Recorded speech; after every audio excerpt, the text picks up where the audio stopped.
Good day today. Call the Senate to order. Mr. Clerk, please read the roll. Barnett, Blackman, Blackwell, Blunt, Boyd, Branning, Bryan, Butler, Carter, Kaufman, Chazanall, Chisholm, DeBar, Delano, Doty, England, Fillingane, Frazier, Harkins, Hill, Hobson, Horn, Jackson of the 15th, Jackson of the 11th, Jackson of the 32nd, Johnson, Jordan, Kirby, McCon, McDaniel, McLendon, McMahon, Michelle, Moran, Norwood, Parker, Parks, Pope, Seymour, Simmons of the 12th, Simmons of the 13th, Sojourner, Sparks, Suber, Tate, Thomas, Thompson, Turner, Ford, Whalen, Wiggins, Witherspoon, Younger. Mr. President, a quorum is present. Thank you, Mr. Clerk. Will the senators please rise for the invocation given by Senator Albert Butler? Pledge to be delivered by Senator Dean Kirby. Senator Butler. Good morning. Let us pray. Eternal God, our Father, we come this morning. As we come first saying thank you. And we come, O gracious Master, asking you to guard our eyes so that we may have a greater vision and the ability to see. Guard our ears so that we may hear and understand what we hear. O gracious Master, we ask that you will allow the eyes and the ears to serve as connecting links to the brain and allow the brain to process what is being seen and to process what is being heard into a real reality of life. And we ask, O gracious Master, that you guard our lips and that you control our tongue.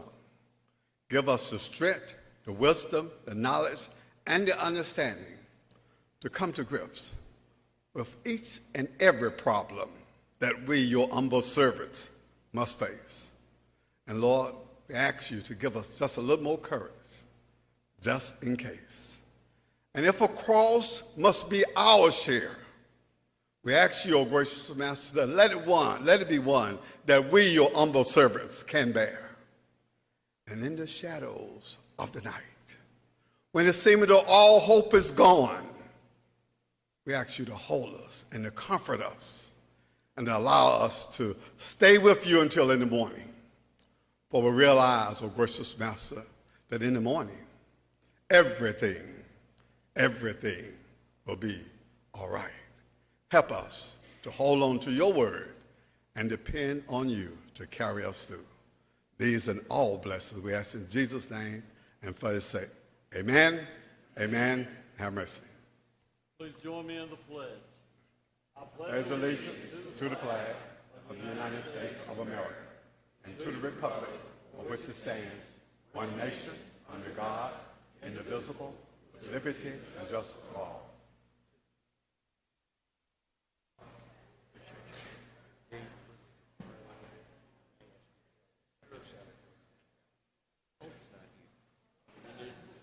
Thank you. We're getting close. Now the reading of the journal. Senator Tate, you're recognized. Mr. President, I move the Senate dispense with the reading of the journal. Senator moves to dispense with the reading of the journal. All in favor signify by saying aye.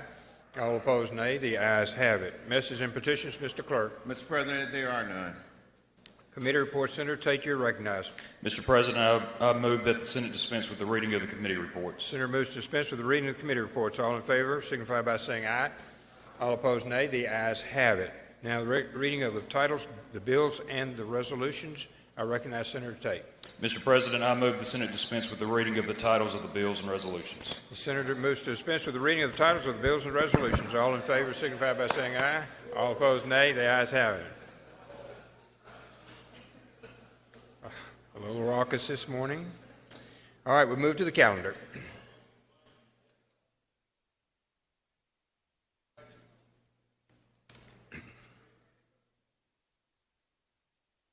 At this point in time, we have 10 appropriations bills to be filed. Finance has 3. General bills are 27. You should assume if the general bills are not here by 5 o'clock today, those will not pass this year. So we move to the calendar. Chairman McMahon. Good.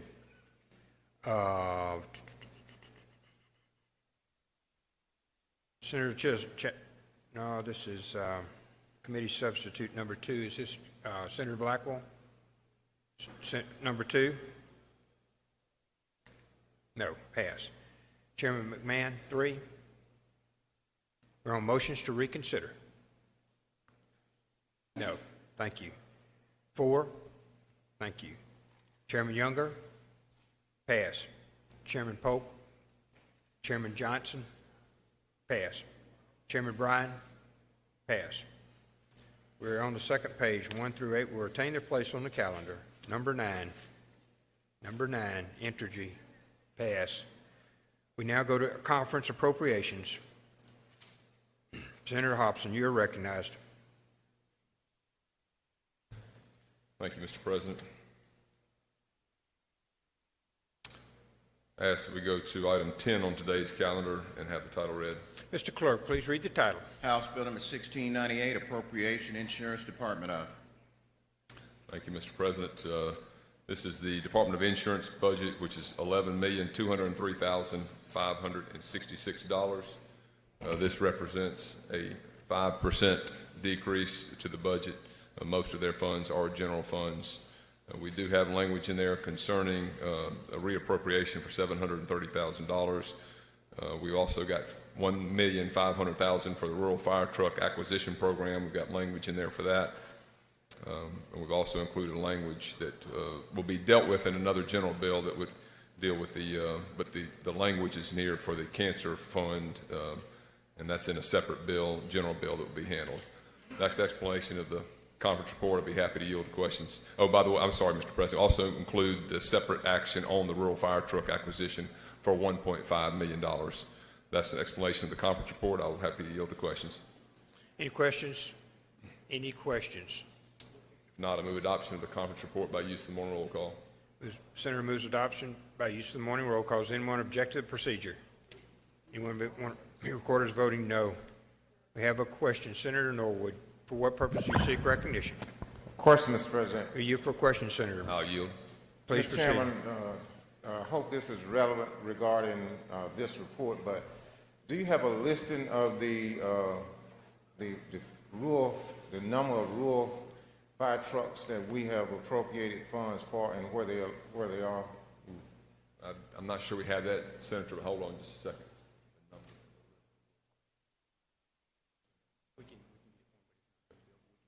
We can get that for you, Senator Norwood. Thank you, Mr. President. Thank you, Mr. Chairman. Thank you. Thank you, Senator. Other questions? Other questions on the bill? Seeing none, Senator has moved for use of the morning roll call. Does anyone object to that procedure? Anyone wish to be recorded as voting no? Present. Seeing none, Mr. Clerk, bill's passed. Senator, you're recognized. Thank you, Mr. President. I ask we go to item 11 on today's calendar and have the title read. 11. Mr. Clerk, please read the title. House Bill number 1700, appropriation Education Department of. Thank you, Mr. President. There's several different components to this education bill. Of course, we've got the General Education Program Bill, which will be $994,764,752, of which total state support is $141,884,061. This also includes the Chickasaw interest budget, which is $15,961,151. This includes MAEP, which is $2,286,5,944, of which $2,266,005,944 is general funds. This also includes the vocational and technical education, which is $94,527,915. Total state support on VOTEC education is $78,483,259. Also includes the education schools for the blind and deaf. Total action there is $11,749,302, of which $10,797,491 is total state support. And I'll go over the percentages for each of these because I know that question has been asked. With respect to the general education bill, that is what we've done. The percentage cut seems out of whack here, 24.5%. The reason that is because we transferred the the school recognition program, we transfer those funds, remove those, put those into the MAEP budget. So you're going to see a little bit of things out of balance, but that was just a direct transfer from one to the other. Chickasaw interest stayed level. There was no cut to Chickasaw interest. MAEP shows a 0.96% reduction. Again, the reason that is where it is because we transfer those funds into MAEP from the general education budget. Otherwise, it would have been a 3% cut. Schools for blind and deaf, also a 3% cut, and the VOTEC education is a 4% cut on LBR. That's an explanation of the action taken on the conference reports. I'll be happy to yield to questions. Any questions? Senator Jordan, for what purpose you seek recognition? I have a question, Mr. We yield for President, questions, Chairman. We yield for questions. I yield. Your total cut for education is 3%. Is that all over the total cut or reduction? It's not actually 3% because as I explained, Senator, what we did is, for instance, Chickasaw interest is just a level statutory amount, so that's going to be zero.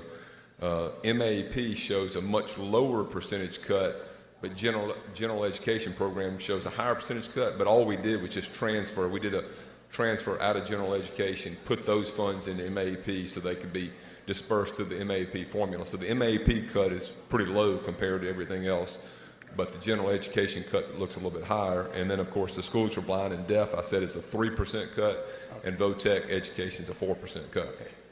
When you say it's a little low, how did that compare to last year's budget for MAEP? It's going to be a $37 million difference. $37 million less? Yes, sir. Thank you. Thank you, Senator. Thank you, Senator Jordan. Any other questions on the bill?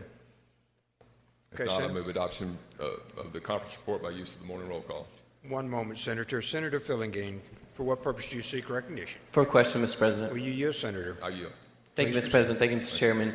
And I think I already know the answer to this, but I'm getting some calls back home from my constituents, so I want to make sure I'm correct since I'm not on the committee. The teacher pay raise that this chamber passed earlier in the session, is that included in this or not? That is not. That bill died in the House, and so that there are no funds included in this for the teacher pay raise. So the House killed the teacher pay raise that we passed early on in session. Is that right? That's correct. Thank you. Just wanted to be sure about that. Thank you, Senator Fillingane. Thank you, Senator Fillingane. Any other questions? Any other questions? Seeing none, we're ready for your motion, please, Senator. Use of the morning roll call, Senator Hobson. Yes, sir. Request the use of the morning roll call. Anyone object to the procedure? Anyone wish to be recorded as voting no? Present. Seeing none, the bill is passed. Senator Hobson is recognized. Mr. Clerk, the bill is passed.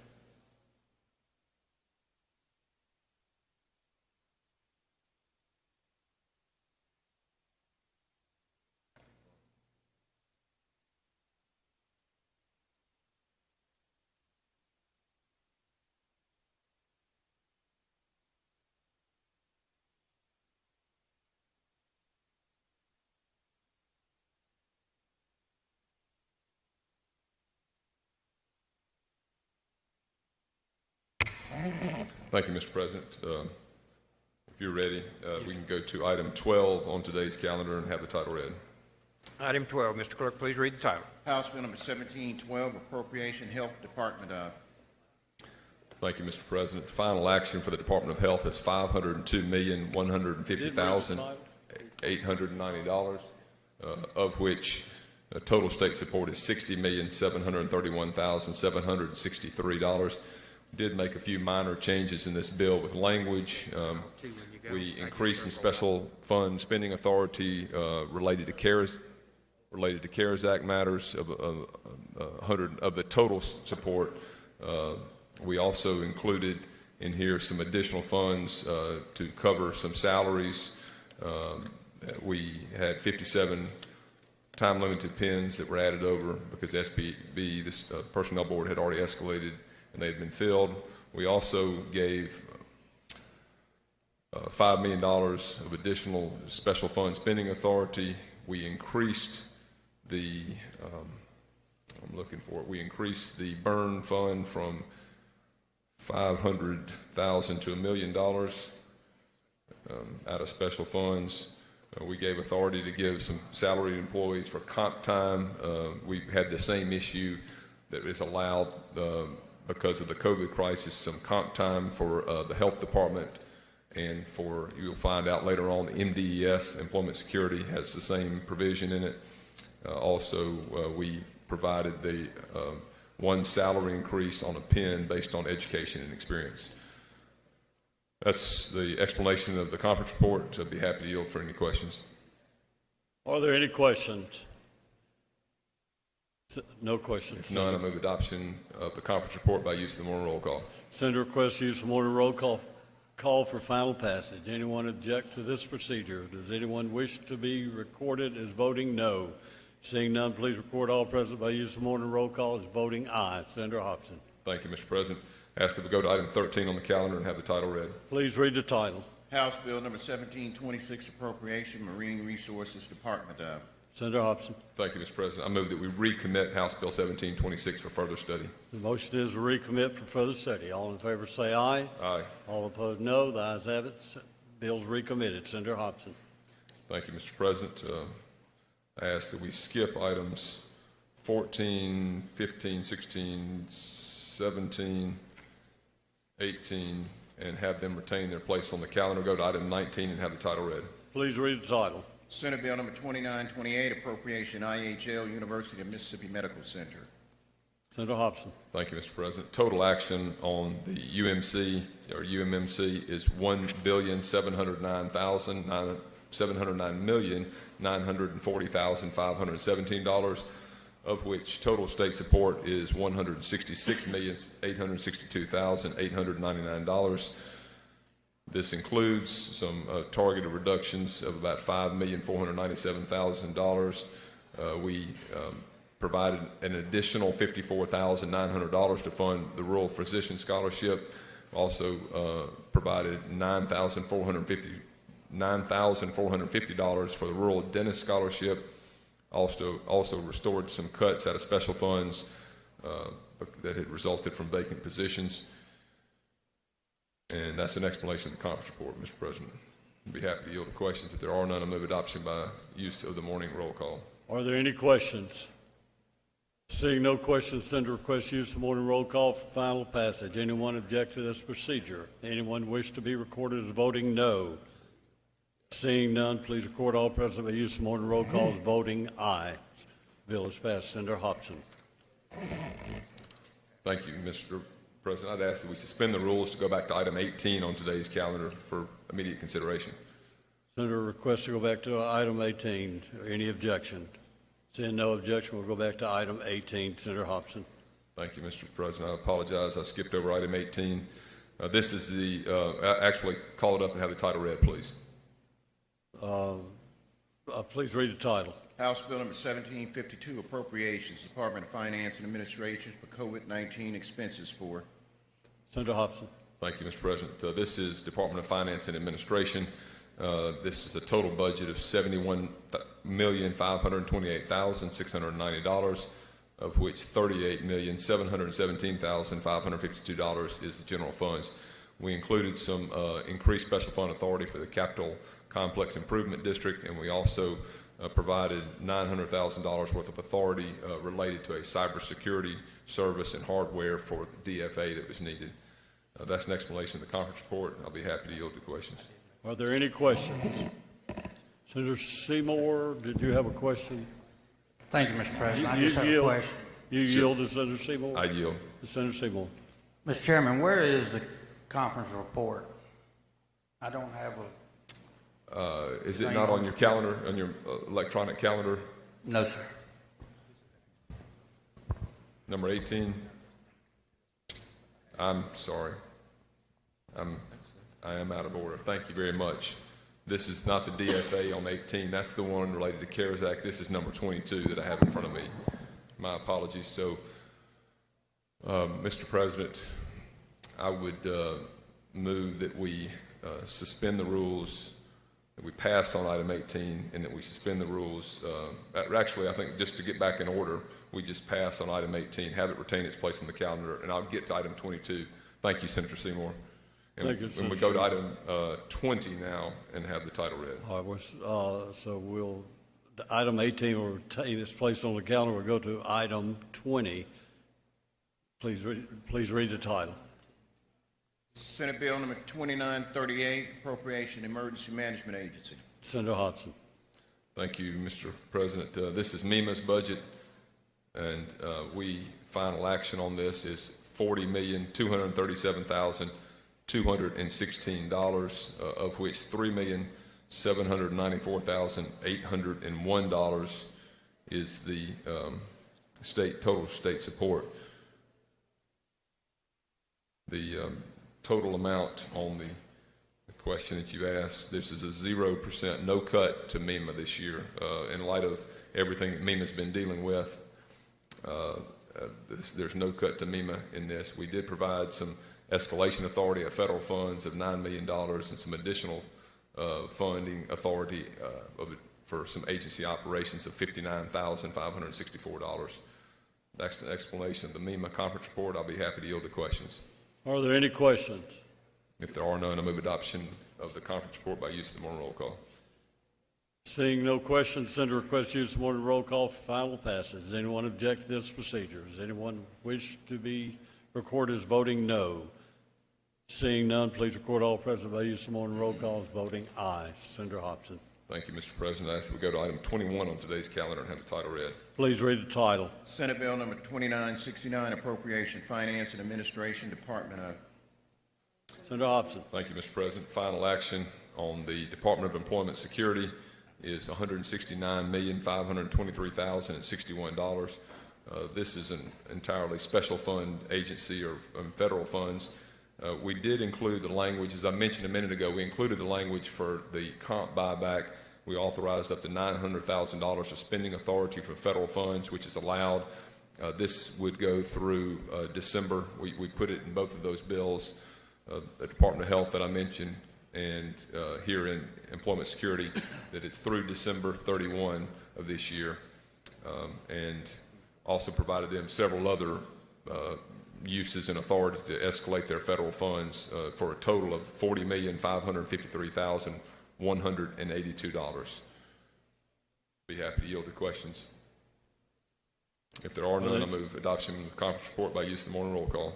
Seeing no questions, send a request to use the morning roll call for final passage. Anyone object to this procedure?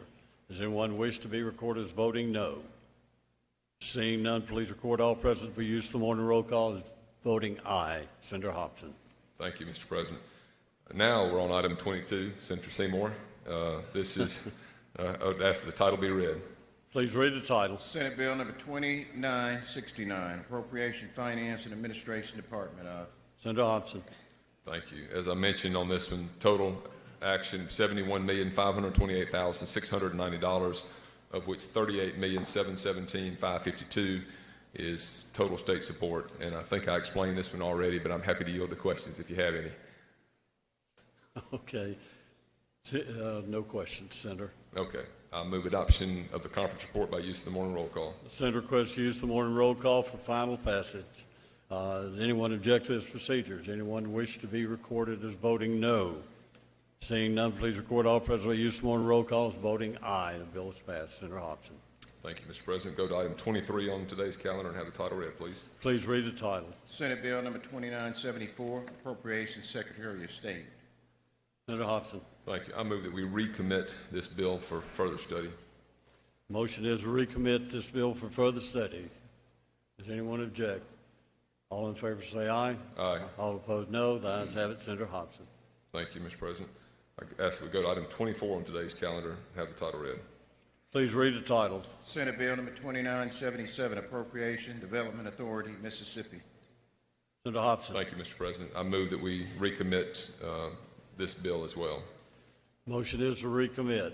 Anyone object? All in favor of recommitting the bill say aye. Aye. All opposed no. The ayes have it. Senator Hobson.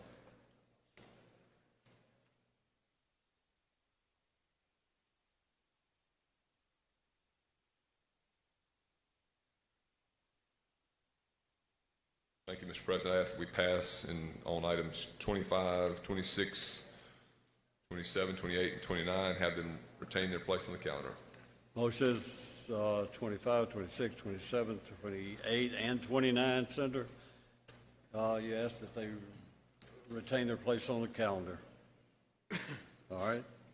They will retain their place on the calendar. Senator Hobson.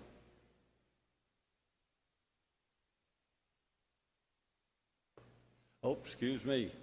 Not Senator Hobson anymore. Senator Harkins. Thank you, Mr. President. I'd like to skip items 30, 31, and 32, 33, and have them retain their place on the calendar and go to item number 34. 30 through 33 will retain their place on the calendar and go to item 34. Senator Harkins. Thank you, Mr. President. I'd like to have the title read. Please read the title. Senate Bill number 2288, distinctive motor vehicle license tag, authorized issuance for Robotics Alliance of Mississippi. Senator Harkins. Thank you, Mr. President. Ladies and gentlemen, this is the omnibus tag bill, but apparently there were a couple of tags that were left off in the House, so we're going to need to recommit this conference report, and we will have another version ready today to file and take up tomorrow. So my motion is we recommit for further conferencing. Motion is recommit the conference report to item 34, Senate Bill number 2288. All in favor say aye.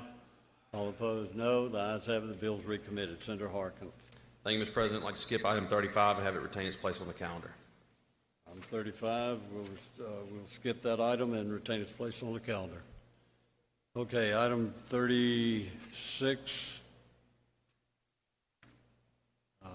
Senator McMahon, you're recognized. Good morning, Mr. President. Good morning, Senate. Good morning. Call up item 36 on today's calendar and ask that the title be read. Please read the title. Senate Bill number 2905, City of Hattiesburg and Lamar County, reconstitute Hattiesburg Area Tourism Commission. Senator McMahon. This is a bill we already passed, and the House retracted its position. And we put the only thing we changed, we put back in the repealer date of 2022 instead of 2024. And I move that we adopt the conference committee based on the morning roll call. Motion, okay. The motion, were there any questions first? Seeing no questions, Senator request to use the morning roll call for final passage. Anyone object to this procedure? Does anyone wish to be recorded as voting no? Seeing none, please record all present by use of morning roll call as voting aye. The bill is passed.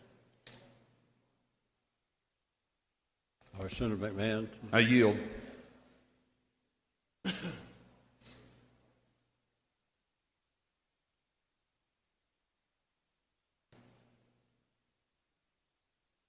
Okay, we'll go to item 37, 38, Senator Hobson, 39, 40, 41. Anyone wish to bring up any of those? You wish to bring up item 39, 30, 37, 38, or 39, Senator? You're going to pass 37, 38, 39, go to item 40, 41. 41, Senator Wiggins. Go to item number 41, Mr. President, call it up, ask the title be read. Please read the title. House Bill number 359, motor vehicles, delete 5-day requirement regarding towing and storage of. Senator Wiggins. Thank you. Be allowed to explain the conference report. Thank you, Mr. President. In short, this is the motor vehicle bill. We went with the House language, which took out the waiting period, so we receded from our amendment, and Section 2 had some language in there that benefits our tow businesses. With that, be happy to answer any questions. Are there any questions? Move adoption of the conference report on the morning roll call. Seeing no questions, Senator request use the morning roll call for final passage. Does anyone object to this procedure? Does anyone wish to be recorded as voting no? Seeing none, please record all present by use of the morning roll call as voting aye. Thank you, Senator Wiggins. Item 42, Senator Seymour. Senator Seymour, you wish to bring up item 42? I guess not. Items 43, 44, 45. Senator Wiggins, you wish to bring up item 45? Not Senator Wiggins, Senator Seymour. Item 45, no, pass. Retain its place, so all these will retain their place on the calendar. Items 46, 47, 48. Oh, back to 45, excuse me. Item 45, that would be Senator Wiggins, you recognize. Right.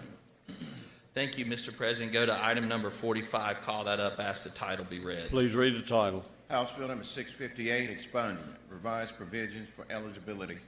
Senator Wiggins.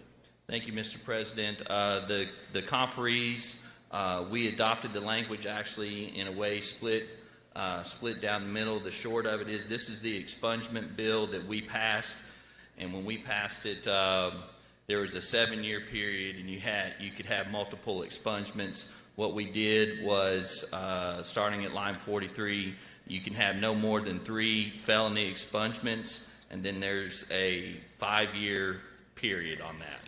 So we went from 7 to 5 and limited it to 3 expungements. With that, I'd be happy to answer any questions. Are there any questions? Senator Hill had the first question. Do you yield to Senator Hill for a question? I do. Senator Hill. Thank you, Mr. Chairman. Can you repeat that last thing that you said about you went from 7 to 3? Or Okay. No, the years, when the bill that we passed had 7 years in it, okay? The language, the House's bill had no years, if my memory serves me. This is also the bill that we've talked about. The statute has been amended a number of times over the last number of years. So it is, it's a 5-year look-back period, and then you're limited to 3 expungements. Okay, it's a 5-year look-back period, and you're limited to 3 expungements, but we changed the definition of a felony expungement to include a common nucleus of felonies, correct? But way back, not in this bill, but it still has the common nucleus language in it where we passed last year that you could have multiple felonies, and if they occurred within the same crime spree or same day, that they would be charged as one felony if they all arose from a common nucleus. So now it is my understanding, correct me if I'm wrong. Well, hold on. Nothing in this conference report changes any of that language. Right, it's still a common nucleus. So I guess my point is now instead of 3 felonies with that look back, you can have 3 felonies that are, quote, common nucleus, and each one of those could be a multiple felony charge that's reduced to 1 as a common nucleus. So it could be 35, 45, 10 each time, but it would be charged as 1 as a common nucleus, correct? No, that's incorrect, because that's not how it happens. Number 2, that's just, honestly, Senator Hill, that's just trying to scare people. No, it's not. No, stop. You're trying to scare people, and that's not what goes on. I'm asking a question, and when it says a common nucleus can be a range of number of felonies committed at one time, that can be, I don't know, give me a number. No, that's called concurrent, and that's up to our DAs and our prosecutors. So you can't give me a number of how many felonies could be expunged as a common nucleus of 1? Under the conference report, you're limited to 3. 3 common nucleus felonies, not 3 felonies. Line 43 and 44 shall be eligible for no more than 3 felony expunsions under this paragraph. If you continue to read, it talks about what a common nucleus is in that conference report, correct? We've not changed anything. Correct, but the definition of common nucleus is you can expunge more than 1 felony if it's from a common nucleus of charges. So that would be reduced to 1. The language that you're talking about, this body has already passed, and the House already passed it, I understand okay? that. So nothing has been changed on that. So I'm not really sure where your point is. We have new people in here that were not here when that language was passed that allowed a common nucleus of felonies to be considered 1 felony. That's my point, is to clarify this. and to help other people to understand what we're passing. And I thought that's what we were supposed to be here for. Well, okay, to that point, as you've been here, we're trying to address criminal justice reform. We are trying to manage the corrections issue that we have.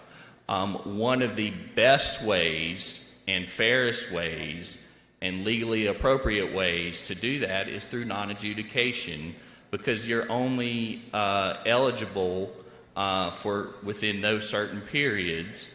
And the surest way to prevent or to address from a family values side and to address to make sure that people are working is to not allow them to go into the system. And actually this non-adjudication is something that our prosecutors and our DAs and our law enforcement knows very well about. And in my role as an assistant DA, they are very familiar with non-adjudication and have actually come to me and said, I would like to see this person have non-adjudication. This is a tool for our prosecutors, our judges, and it is a way to manage the system, if you will, and not put the public safety at risk. I understand what a felony is, I understand what a common nucleus is, and I understand what non-adjudication is, and I appreciate you taking my questions. Thank you. Thank you. Senator Hobson, you have a question. Do you yield, Senator Hobson? I do. I do. Thank you, Mr. President. Thank you, Mr. Chairman. I have some of the same questions that Senator Hill I had some of the same questions, but I do want to dig a little bit deeper on this point, starting on line 43, where the language has been changed. My first question would be, what was taken out of the statute on line 43? So if you remember, when I presented this bill the first go around, it's the one I said has been changed, this legislature over a period of time, and it went from, it used to be that there pretty much no expungement, to then it went to you had to have 10 years, okay, then 10 years, and then it went to you had to have one in 10 years, and it's gone all over the place. So that's the language that we're talking about. And when we passed the bill, we had the 7 years, okay? So that's the language that's right there. So now this is the conference report that the conferees agreed to, is the no more than the 3. No more than 3 in a lifetime, or no more than 3 over a certain period of time? No, if you look at lines 18, any such conviction from all public records 5 years after the successful completion of all terms and conditions of the sentence for the conviction. And back when what we passed, when we sent it to the House, that had been changed to 7. And if you look at where on line 17, my recollection is that is where the 10 years had been. Okay. I'm sorry, the 5 years. Well, it's 5 years, and maybe I'm just confused about it, because truthfully I have not had enough time to look at this bill in detail. But let me give you a hypothetical and see if this works. If I commit a series of crime, one incident, but let's say Well, first of all, people need to understand it's a felony, okay? Right. And there's parameters that you have to even be eligible for non-adjudication. Okay.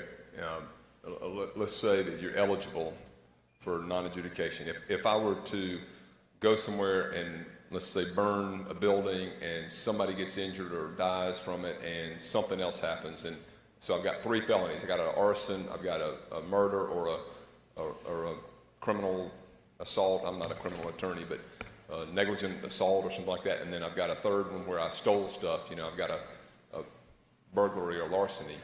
So would that be considered 3 separate felonies? Well, so first let's go to, and I probably should have explained this, and in response to Senator Hill, if you start at lines 23 and going all the way through, those are crimes that cannot be expunged. I'm sorry. That cannot be expunged. So a crime of violence cannot be expunged.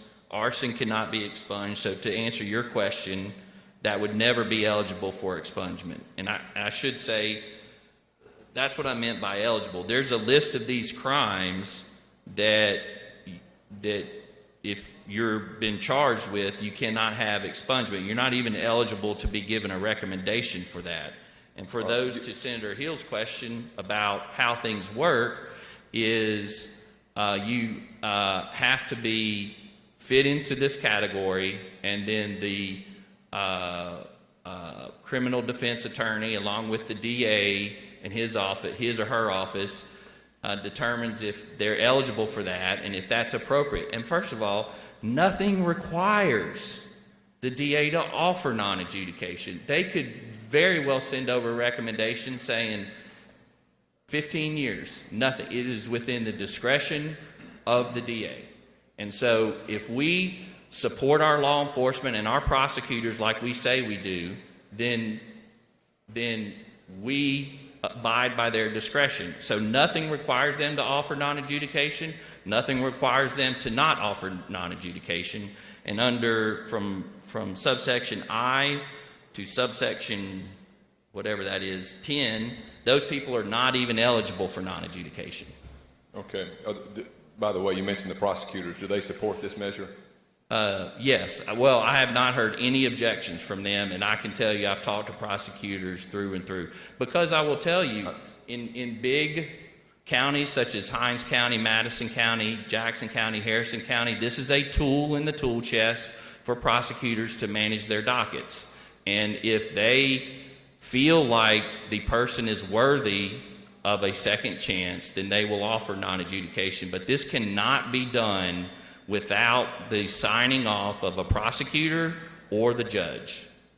This is simply allowing a tool in the toolbox to give them to manage things. All right, I want to come back to prosecutors in just a second, but give me an example of 3 felonies that would be eligible for expungement. I guess drug deal would be... Grand larceny, possession of stolen goods, and embezzlement and/or embezzlement if you're not a public official. And so let me use this as an example. We've passed laws on drug courts, on mental health courts, on things like that. When you go through drug court, your case gets non-adjudicated. So if you have 25 drug offenses, be it methamphetamine or marijuana or what, you go into drug court, you complete the program, then you get out, and your cases, all 25 of them, get non-adjudicated, and you get your record expunged, okay? So we're not doing anything with this that we're not doing with, like, similar to a drug court conviction. All right, let me try to just summarize what I'm thinking here. What you're saying, and I think what the bill says, is that they can't have more than 3 expunctions of Correct. felony. That's correct. There's a cap. What you've done There's is a put a cap. cap. What is the current cap on the number of felony expunctions? So my recollection is it's 1. There was an unlimited, but there was a 10-year period, and it used to be years ago that it was very limited in nature. And I will admit to this body that number's kind of jumped around. But where this conference report says is 3 with after 5 years. And you're telling us that the prosecutor has the authority to, if for instance, if you're a prosecutor in your county and somebody commits a felony, you've got the authority to say, I don't want to go up to 3. I'm not going to allow any more than 1 or 0 if you want to. Is that right? This just puts a cap on it. Yeah, and well, first of all, understand this, that there in the law, there's a whole procedure. In order to have it expunged, you have to file a petition or a motion with the court. It has to go before the judge. So even if there's that process, what you just described occurred, you still have to go through this process, a separate process, to go before the court. Now, yes, the discretion is with the prosecutors. And for those that don't know, and this goes to Senator Hill's question, there's what's called concurrent and consecutive. So let's just say you got charged with three grand larcenies, okay? It is within the prosecutor's discretion to either run those concurrent or consecutive, okay? And I will tell you, based on my experience and the ones that know, most prosecutors and DAs do things on a concurrent basis. That means they run at the same time, okay? So that's how you get into that. All right, look, I'm going to go back to this, but you're telling us that the prosecutors are fine with this bill? I've not heard any objections to this, and nobody's told me that they object to it, and prosecutors use non-adjudication all the time. And you think this is a tool for the prosecutors to help them as opposed to a hindrance? I don't want to hear from my prosecutor when I go back home saying, neither do I. what in the world is this bill? And I'm trying to understand it all, but I don't want to hear that this is a hindrance for them. I want to hear that this is a tool that will help them. Yeah, and I will say... Is it a tool or a hindrance? It's a tool. And I've talked to the prosecutors. We have a lot of bills, and they've not weighed in against this. Thank you, Senator Wiggins. Mr. Thank Chairman. you. Okay. Senator Sparks, do you have a question? Yes, Mr. President, a question. You yield Senator Sparks for a question. I do. Thank you, Mr. Chairman. A couple of things on the expungement process. First of all, it's my understanding that they shall be eligible. Eligible just simply means you can petition the court, correct? That is correct, and that's what I was saying with Senator Hobson, which is they are eligible. That doesn't mean that that is a mandatory, and it's within the discretion of the prosecutors and the judge. And on my expungement forms, when I petition the court, I assume this is similar for most attorneys, but there's a place for the district attorney to actually sign whether or not he agrees with my petition before we ever get to the judge. That's correct, and actually under the rules of court, you have to notice the district attorney's office, which allows them the opportunity to object. And if they do, my experience has been that the judges aren't going to agree to it. So or if sign off on it. Right, even if it's one felony we're requesting, if the DA is adamantly opposed, he will not sign. He can also request a hearing on my petition before the judge, correct? Correct. And present his case because I was made to give 10 days notice to the state. That's correct. Nobody's going to slip an expungement by anybody. That's right. And line 49, 50, 51, petitioner shall give 10 days written notice to the DA before any hearing on the petition. Okay. And I also understand that the language for expungement, I want to make sure the body understands that because not everybody practices criminal law, but you can only apply for expungement. You only become eligible once you've completed all the terms of your sentence, including any incarceration, any probation period. At the end of that, then the 5 years starts. So you've had 5 years of no misbehavior since you completed your entire sentence. Am I reading that correctly? You are, and that's why on lines, starting at line 18, it says 5 years after the successful completion of all terms and conditions of the sentence, which means if they haven't paid their fines, if they absconded, if they, did something else, and then they haven't completed it. So they have to complete all of it. Okay.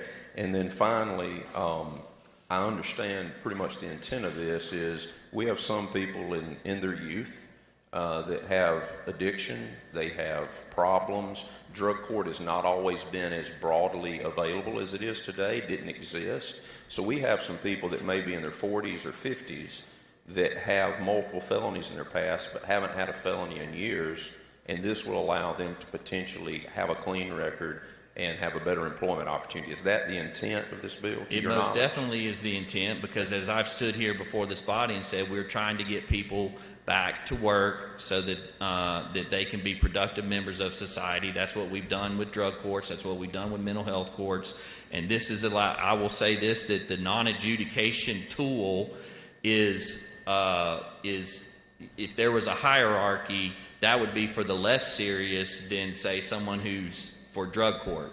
And I say that because, again, all these things that are listed that makes you not eligible for them, there's only a certain amount that you're limited to be able to eligible for, and that's usually your nonviolent offenses. Correct. So we're not allowing violent offenses to be expunged. But to a great degree, based on the way a lot of the members of this chamber have voted in the last few years to expand drug court, different sentencing guidelines, this is actually helping to have some equal protection and equality back to offenders during the 70s, 80s, and 90s and 2000s to have a clean record like someone would today. Yeah, I mean, similar efforts have been done in Texas, in Georgia, and we're not paving new ground here. Thank you, Mr. Chairman. Thank you. Senator Younger, you have a question. Yes, thank you, Mr. President. Thank You you, yield- Mr. Chairman. You yield, Yes, I Senator do. Younger. Senator Younger. Excuse me, thank you. What do the Sheriff's Association think about this? I haven't received any information from them on that.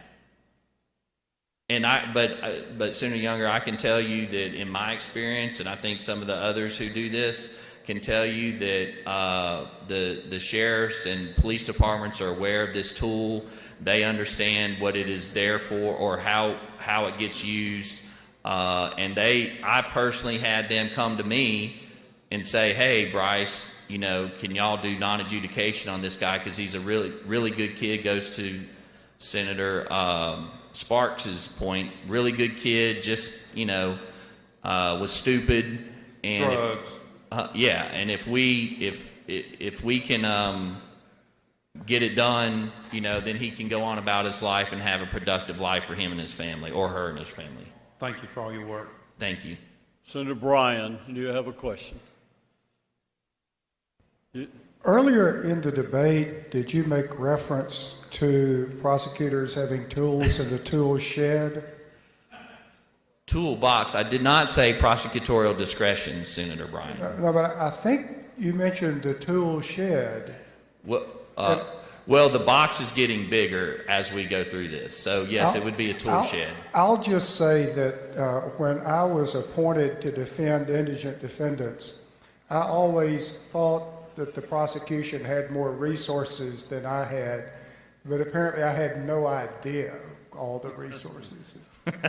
Thank you, Senator Bryan. Senator Hill, do you have a question? I do. You yield, Senator Hill? I do. Just Hill. on the DUI, it allows for expungement of second DUI. How is that record going to be? Where are you? I mean, because it said it excludes third, fourth, and fifth DUI, so that means it would allow second. If I'm reading this correctly, let me go back. Okay. So understand this, that under the other code section, and I think it's 631130, somewhere in there, DUIs can be expunged under that code section.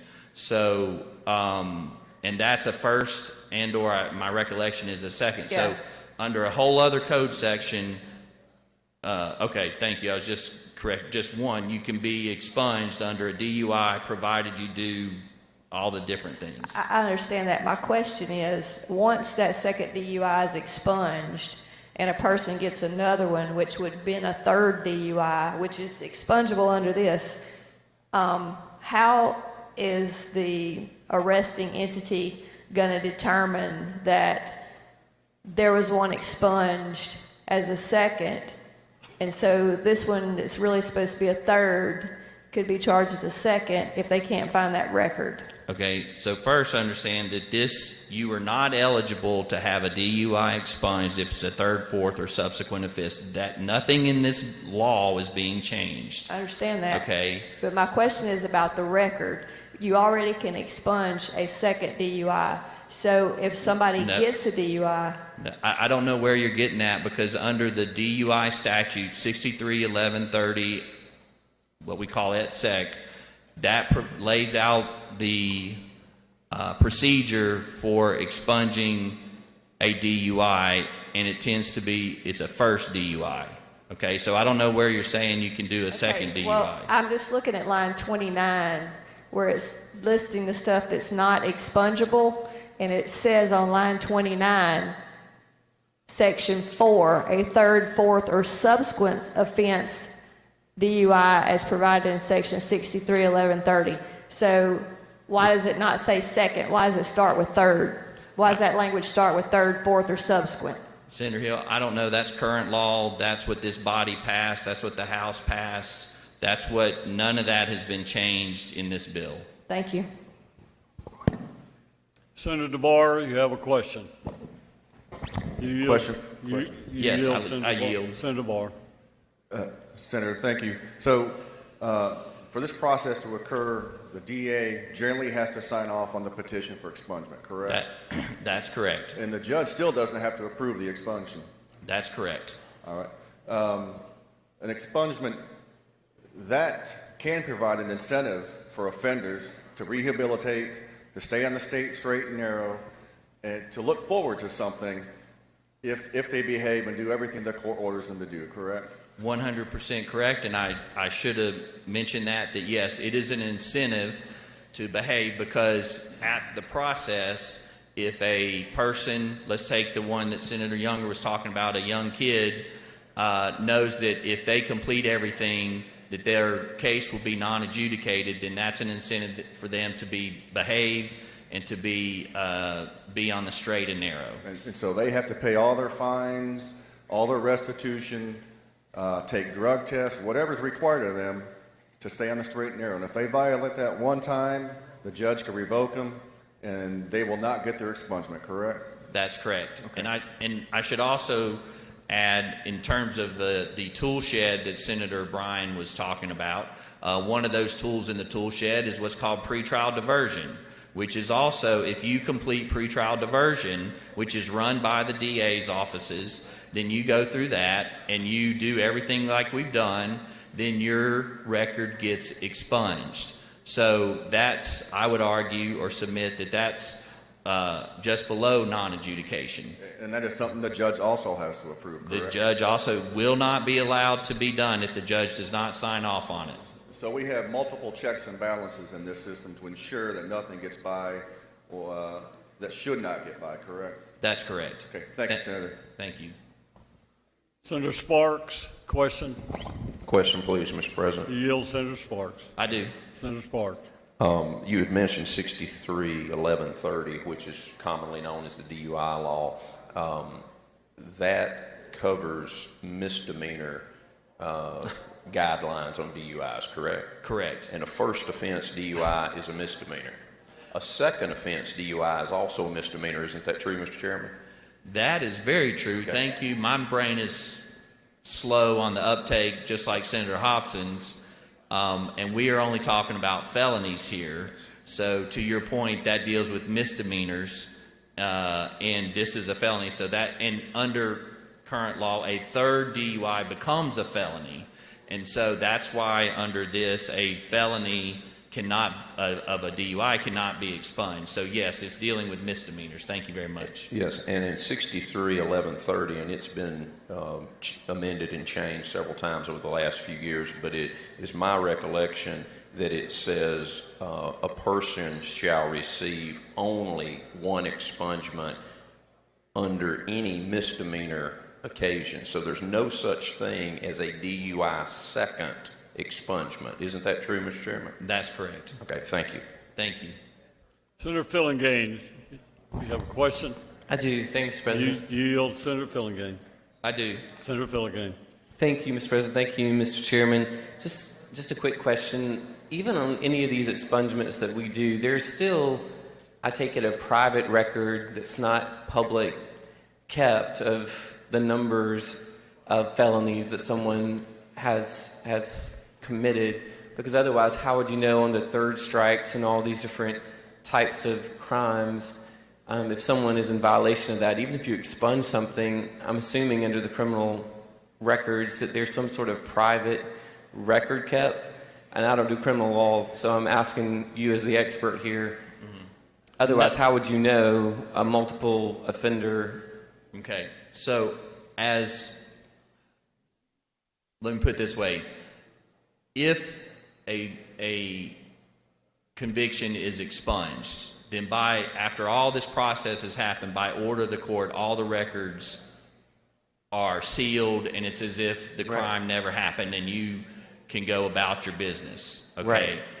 If you have had a crime or a conviction that's not expunged, the general database, if you will, that I'm familiar with is what's called the NCIC and also the local one. So if somebody's being charged, let's just say it was a 4th DUI, they go back and look in the database and says, okay, this guy has had a third conviction, therefore we are now charging him with a 4th DUI, Right. which increases the penalty that they're subject to.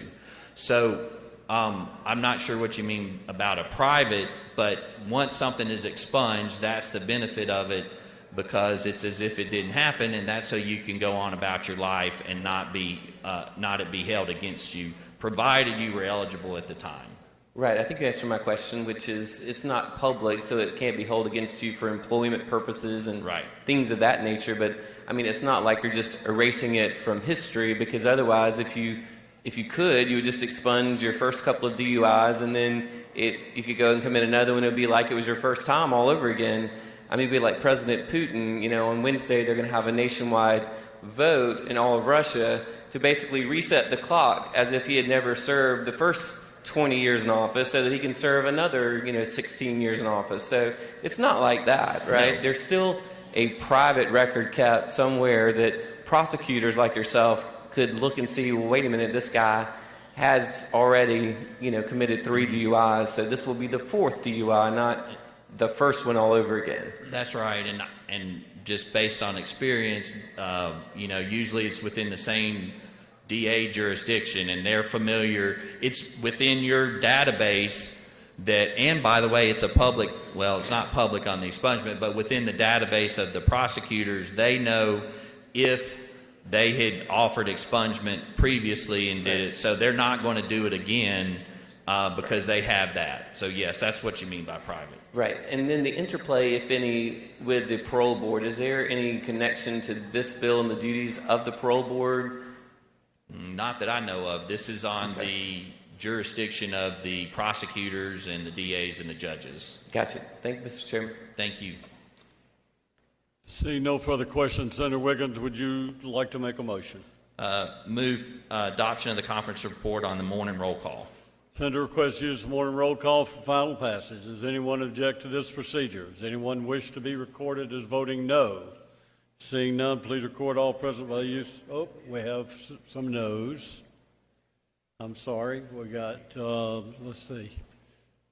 We'll start over here. Senator Whaley, Senator Branning, Senator Harkins, Branning, yes, and Kaufman, and Seymour, Tate, and Hill, and Chisholm. Do you wish to be recorded as voting no? And Fillingham. Anyone else wish to be recorded as voting no? Would you please read off the no votes, please?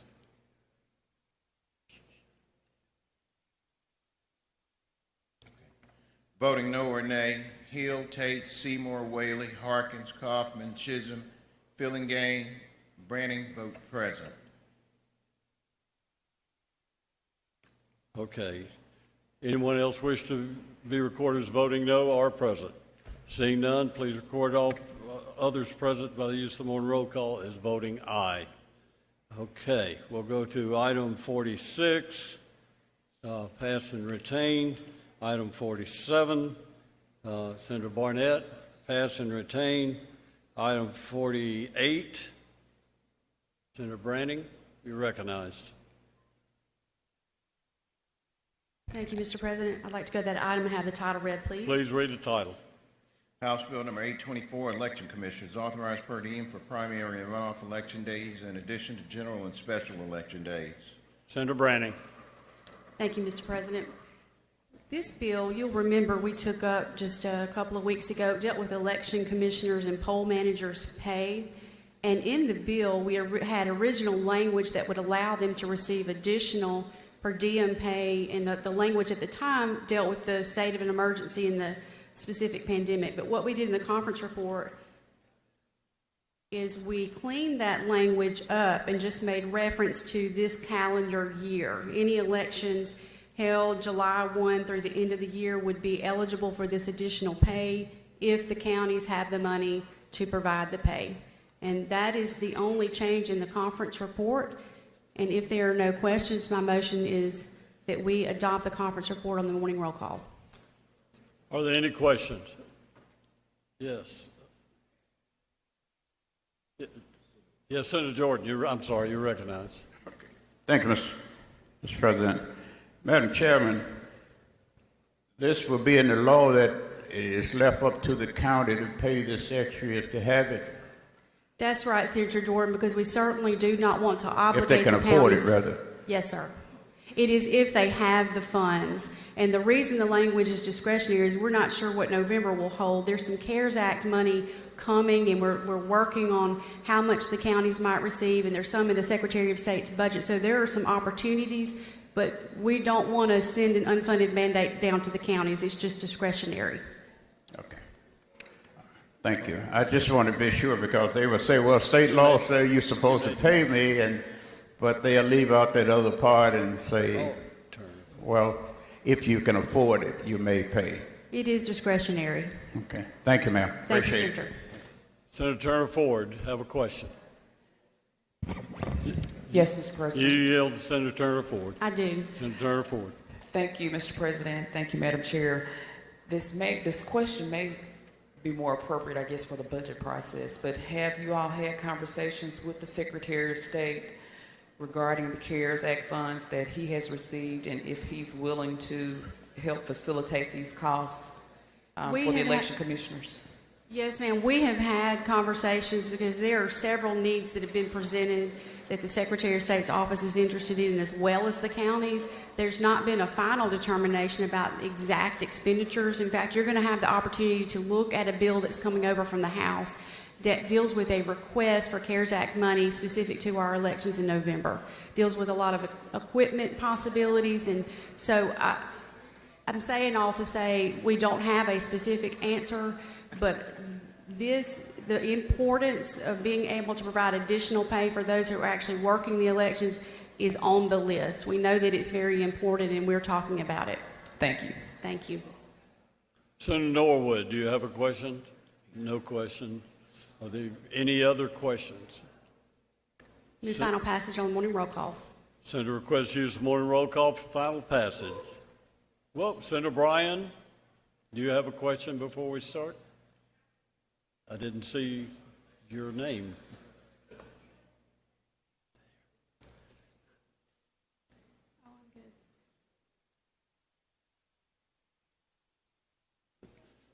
Senator Bryan, you have a question? In the conference report, You're recognized. there is underlined language which says something that can only be done in the circuit clerk's office. I can't find that in front of me. Could you please tell me what that means and why that language is in the conference report? Senator Bryan, we're on the bill that deals with election commissioners' pay. Could you repeat your question? Your question may go I'm sorry. I was on the other bill. I'll save my question for when we get to that bill. Thank you. Thank you, Senator Bryan.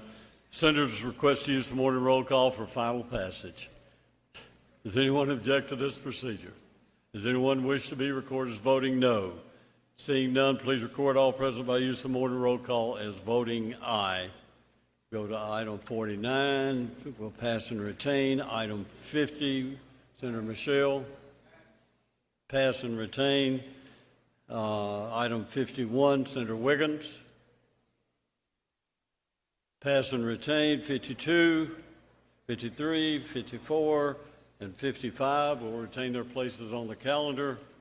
Item 56, 7, and go to item 58. Senator Parker, item 58, House Bill number 1387, or do we have one before that? I'm sorry, Senator Parker, we have somebody before you, if you'll wait your turn here. Which? 57. Item 57, Senator Fillingane. You're recognized. All right, thank you, Mr. President. I'd like to go to item, call it up, and have the title read. Please read the title. House Bill number 1371, DPS, Division of Driver Services, make various revisions regarding. Senator Filligan. Thank you. I'd like to explain the conference report. So You're section 1, this is our driver's license bill that we've bantered back and forth between the chambers. And I want to thank Chairman Busby in the House and our new Commissioner Sean Tyndall, who've both been very active in our revisions. So what we have in front of you is very similar to what we started with, but there were a few additions, so I just want to bring your attention to those so you'll know what you're voting on. So section 1 just again says that the commissioner must appoint a director of driver services who meets the qualifications set by the State Personnel Board. It also states that not later than July the 1st of 2021, the commissioner shall not employ active service highway patrol officers in the driver's license bureau. That was because we keep hearing, of course, about the need for additional officers on the road, and we have a shortage of highway patrolmen. And so the idea here is to take those highway patrolmen that are in the driver's license bureaus right now doing driving tests and those types of things and put them to much better use out on the highways and in the NBI and places like that where they've been trained, and we've spent a lot of money equipping them to do those sorts of things.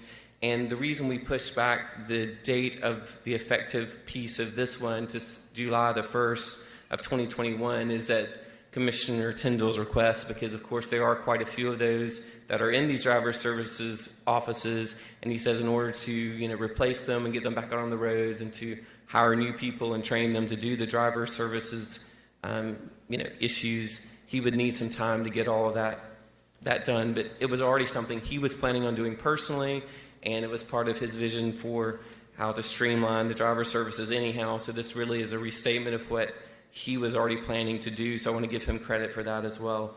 Section 2 states that the driver's license kiosks, those little machines that are in some of the driver's services stations, will be equipped with printers on location, all the kiosks in the state, for the purposes of printing all the driver's license and documents. Because right now you can go to them, you can put your information in, and then I think they have to mail those licenses to you.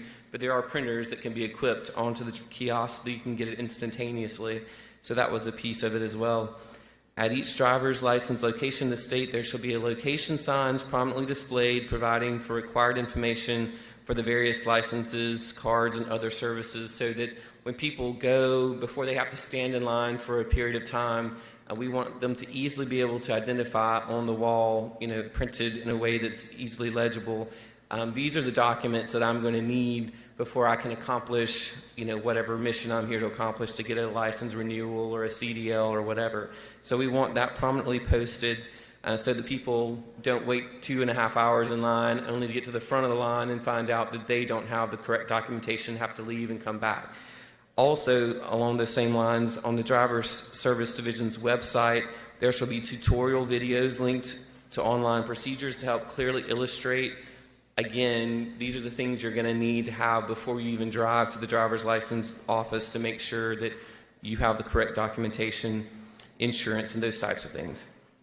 And then on the Driver Services Division's website, the quote-unquote wait anywhere appointment or its equivalent or successor program shall be made available to use for all driver's license locations. So this is the mechanism where you can go ahead and go online and get an appointment at a particular driver's station so that when you arrive there, you have a confirmation of your appointment time and you can get right in and be seen without a long wait. And I've talked to a few people who have used this where it is available currently, and they say it's very, very helpful and gets them right in, and they really like it. So this is going to be required to be available all across the state.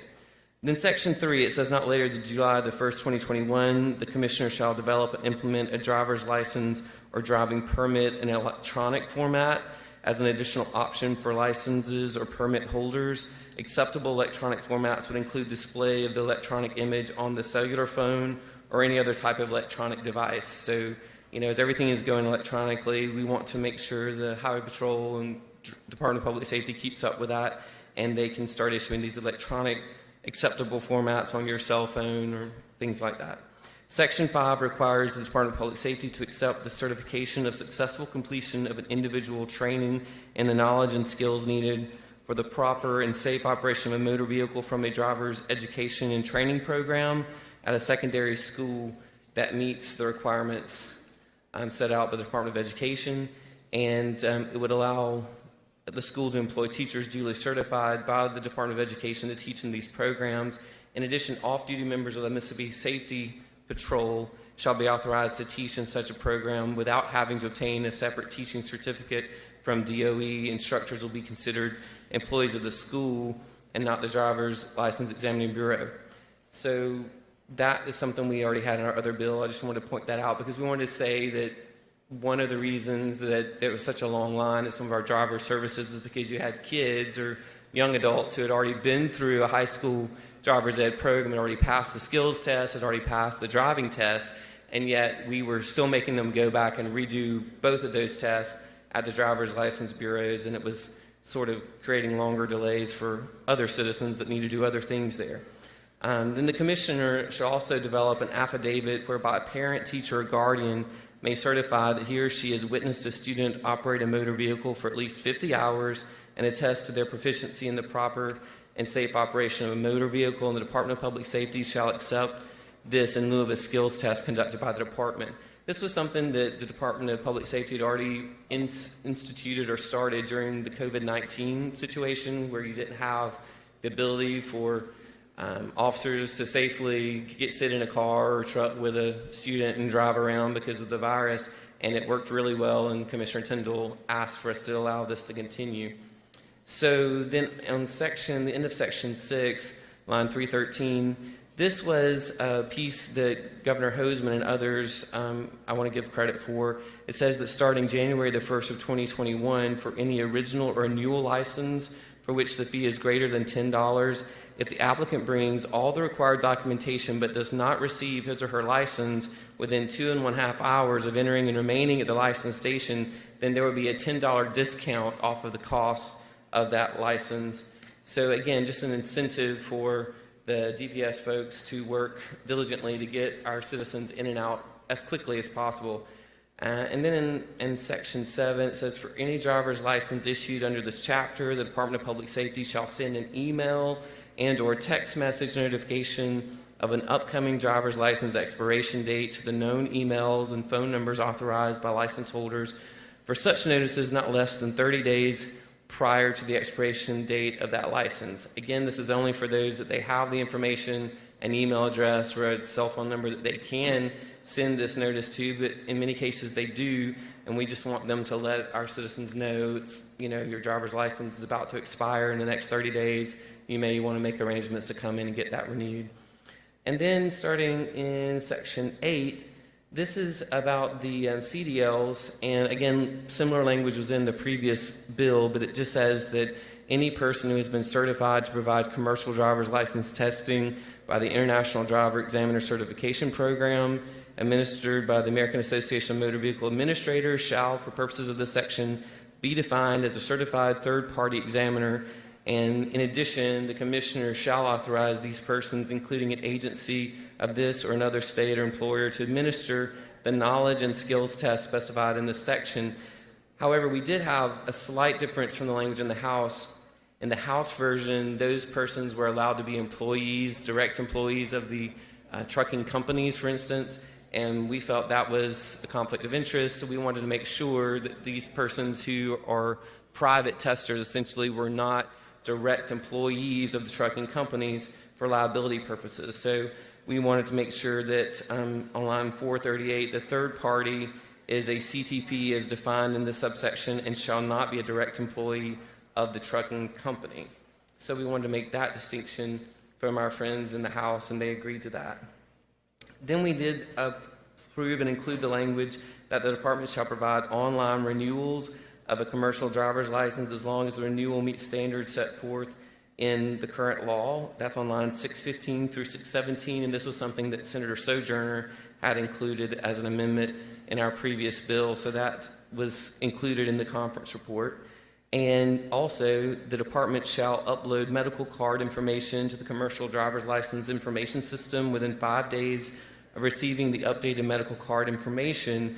In addition, within 24 hours of such upload, the department shall notify that license holder by regular mail or electronically and request that receipt be acknowledged by the license holder.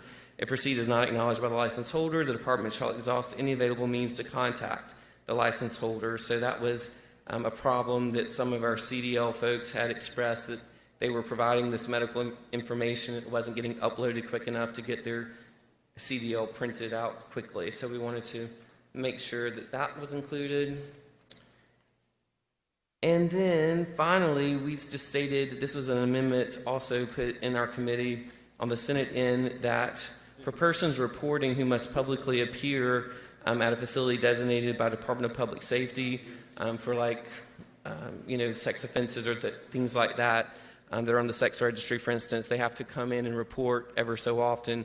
We wanted to make sure that they are currently coming to the driver's license bureaus in many instances, and we wanted to make sure that the DPS could also either continue letting them come there to the DPS driver's license bureau, or that they could personally appear at a facility designated by Department of Public Safety or in a manner of the Department of Public Safety's choosing, including by electronic means. So again, in the age of COVID, there are situations where you want people all congregated in a small office, and then there are situations where you do not want all these people coming up into the middle of a small office, especially with kids and others trying to get licenses. So we're giving DPS the authority to either continue letting them come as they are to the driver's license stations, or they could designate another place, another state agency or a law enforcement site for that purpose, or they could choose to do it electronically by like Zoom or FaceTime or things of that nature. So that is what the conference report includes, and I'll be happy to try to answer any questions. Before I have any question, I'm going to do an introduction out of order, if I may. Sure. In the North Gallery, ladies and gentlemen, today is a good friend of ours, Billy Hughes. He's not just a good friend, but he's a former senator and now the mayor of the second largest city in the state. Let's make Billy Hughes, former senator, welcome. Welcome to the Senate. Welcome to your Senate, Senator Mayor Hughes. Okay, we have questions. First, we have Senator Norwood. Question, Mr. President. Yes.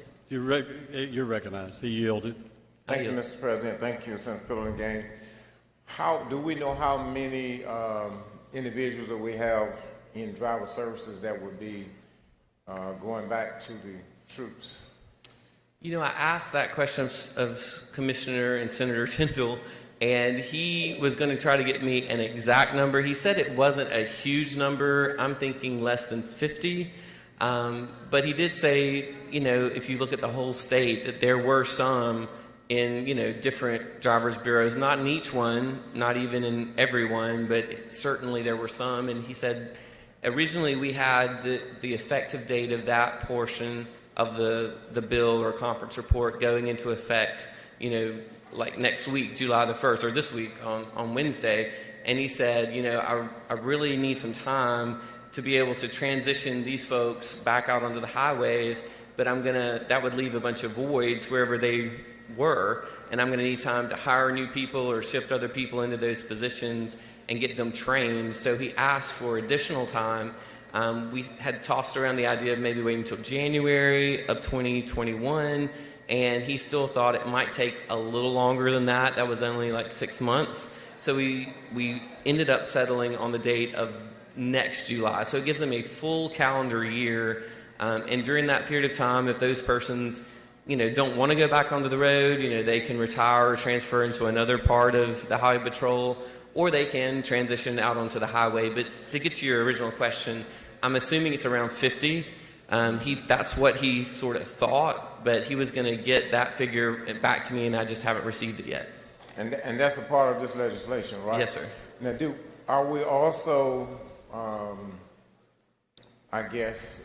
requesting, because those are not the only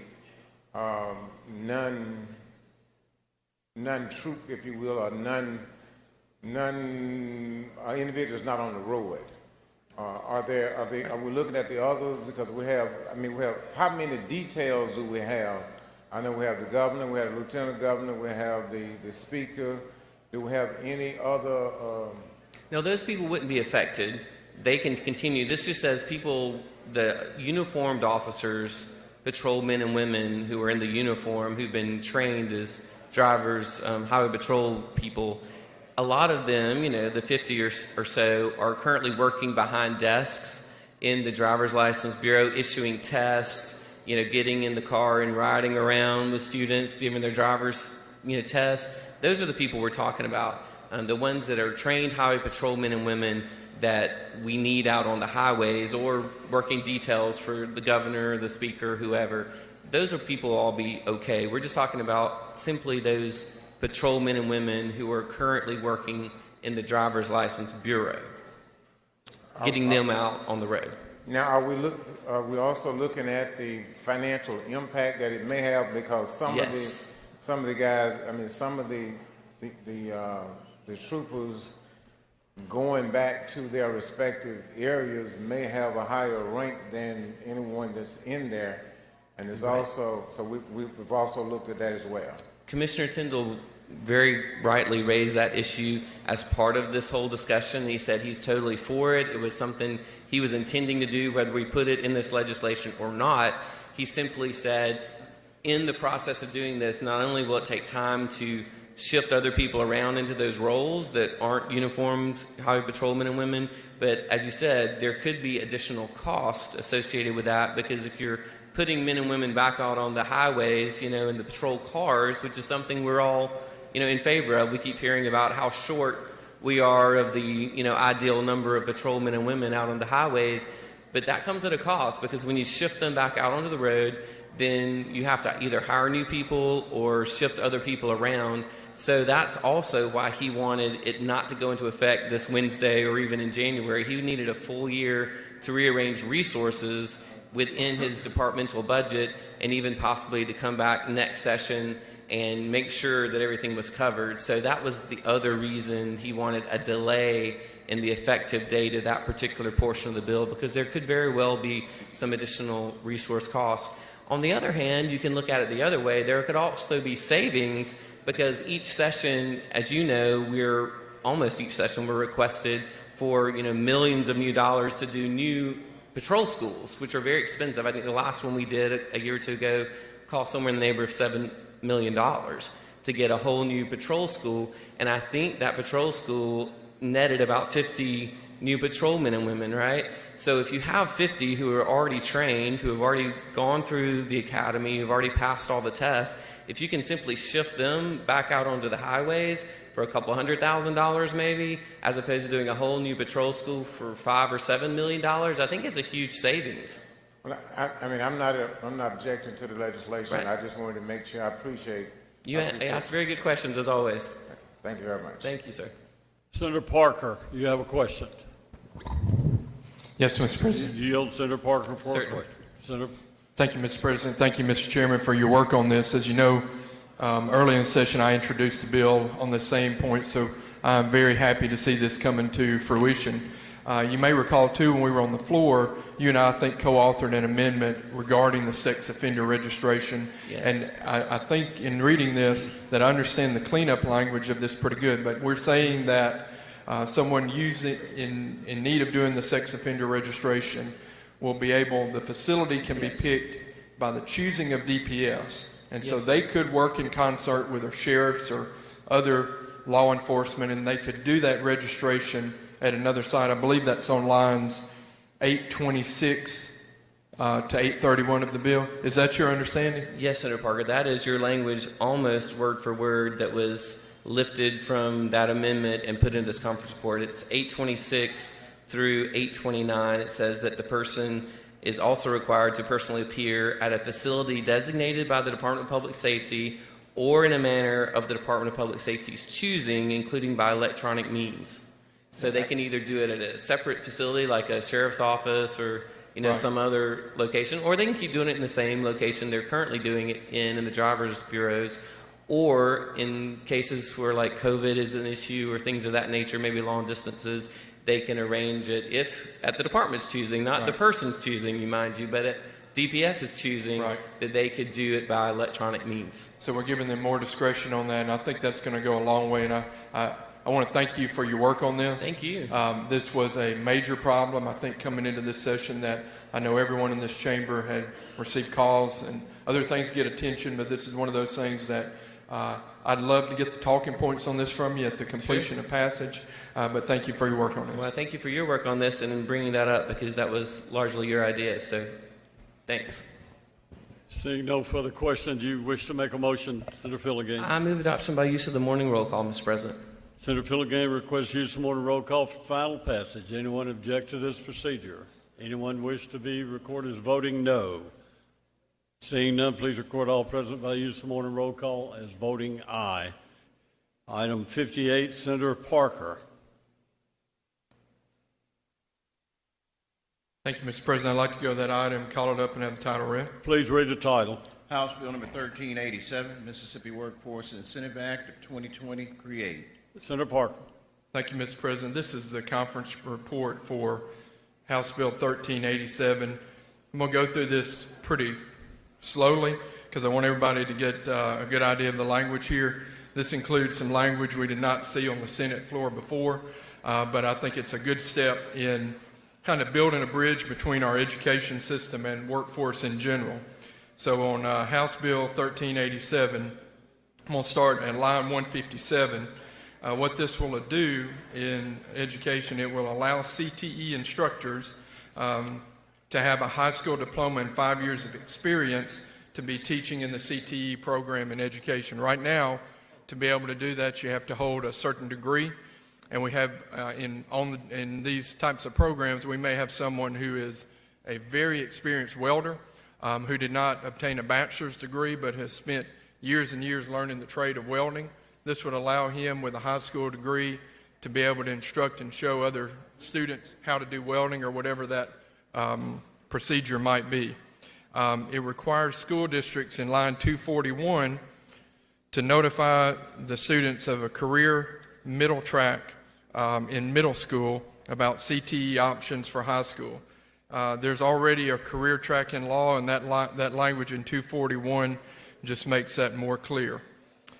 In line 259, it requires school districts to allow students who are on the career track to take the ACT work keys, and at current time, if we were doing this for all the 11th graders who are participating in these career track modes, the estimated cost of this would be about $1 million, and I've been informed that that money is there and there is not an additional appropriation to require that more money to have that take place. The next thing is in line 274. It allows school districts to allow students to take more career-focused credits as approved by the Department of Education. So I'll read some of that to you here. In line 274, it says at least 4 English credits, including English 1, English 2, or other required English credits may include technical writing or other courses approved by the State Department of Education. And what we've kind of found in looking at this from a workforce development model is that you may have some students who their intent after high school is that they're not maybe planning to go to college, and this would allow MDE to select some courses that might be more appropriate for the path that they're choosing in the technical nature of their training. On line 277, the same applies to the math. At least 3 math credits, including 1 unit of algebra, and then it allows other required maths to include personal finance, business, construction, mathematics, computer science, or other courses approved by the State Department of Education. Let me make it clear here, we're not mandating any of these courses. We're not changing any of the requirements. We cannot do that per federal law, but we are allowing MDE to select some other courses that they might feel would be more appropriate to the advancement of that child or that student who's looking for a career instead of a college admission. And going down to line 282, does the same thing for biology, gives the department the ability to use earth or environmental science or other courses approved by the State Department of Education. Then as we go on, I'm going to keep on this page here, going to line 291. This is something that our Lieutenant Governor campaigned and talked a whole lot about as he was out moving around, and it has to do with curriculum soft skills. So in that section on 291, it would say that school districts, as part of the half credit in health, after that half credit in health or physical education, it gives another line item here saying school districts must incorporate curriculum soft skills, which include but are not limited to social graces, communication abilities, language skills, personal habits, cognitive and emotional empathy, time management, teamwork, and leadership traits. Those are all qualities that I think most of us in this body hold very near and dear, and I think are very important. And just as an aside, moving off of my explanation here, I think if we had more people in this world who had some training in some of those abilities, we might not have some of the problems that we have that we see every day. The next thing that it does, and this is where I've gotten a little bit of pushback on this, is that it requires the state board to incorporate the work keys into the accountability model. It does not change the benchmarks, but I'm going to explain that more here in just a moment. Before I do that, I want to just kind of tell you what the ACT Work Keys is. ACT Work Keys is a different test. It's not the traditional ACT that tests everyone on basically kind of their reading and comprehension skills, but the ACT Work Keys is a set of research-based assessments that measures foundational workplace skills that are broadly relevant across industries and occupations. There have been approximately 20 million ACT Work Keys assessments that were administered, and these are widely recommended by business and industry as being important. There are right now 8, maybe more states that are recognizing the ACT Work Keys in the K through 12 education system, and these ACT Work Keys assessments from their site help workforce developers assess and remediate the skills of displaced workers, certify the readiness of new workers and other workers to re-enter the workforce, and satisfy federal and state accountability requirements. The ACT Work Keys assessments help economic developers demonstrate the skill level of the local workforce, attract business and industry to local communities, and provide employers with information to make better employment decisions. So again, the ACT Work Keys is a bridge to working in the community, and it's doing that by assessing things that have to do with economic development and workforce development, which is what I've been tasked to look into in my chairmanship. To give a little detail on how that would work in the ACT model. Right now, every student in education takes the ACT test. That ACT number that they score is put into the accountability model and is used for calculations and some of the accountability measures that MDE puts in place. If we do enact this legislation and work keys were a test that is looked at, if a student takes the ACT work keys, it's not scored on the same level as the traditional ACT. It's scaled on a bronze, silver, gold, maybe even a platinum level. And for it to be used by the education model, the student would have to obtain a score of silver. If they obtain a score of silver, and this is on line 966, I believe, of the bill, a score to be determined by the Department of Education of somewhere in the range of 22 to 24 or so would be used in place of the student's other ACT score should the school system choose to pick that number. So I'm going to give you a hypothetical here. Say you have a child, student, who's on a work course advancement, and they take the traditional ACT and they score 19 on it. Then they also take the ACT work keys and they score a silver level on it. Then the school system would have the choice of either accepting the 19 that the student received on the traditional ACT or using the 22 to 23 level in place. If the student scored a 30 on the ACT and a silver level on the ACT work keys, the school would more than likely select in their accountability model the 30, the higher number, because it would give them a higher rating, and they would not select the 22 model that the ACT work keys does. So the impact on education on this is if you have a school that has a high number of career technical students there who maybe predominantly don't score as high on the ACT, this might allow that school system to use the work keys in that small portion of the accountability model. And if anything, I think it would bring your school system's grades up. I do not see any way that this would bring a school accountability down. So if you have a school system that's on a B+ level, and they had several students in this that moved up from 17 or 18 to a 22 level, you might see your school district move up to an A level or what have you. And in speaking with the chairman on the other side, this has been something new I've had to learn this year. This bill in one shape or form has been introduced for many years by the House. The language in here is Philip Gunn's language. It's something he holds near and dear to his heart and has been working on. But the fundamentals here are trying to get these CTE students the proper track, trying to get them these kind of a different path. And I'm going to share this because I see this so much.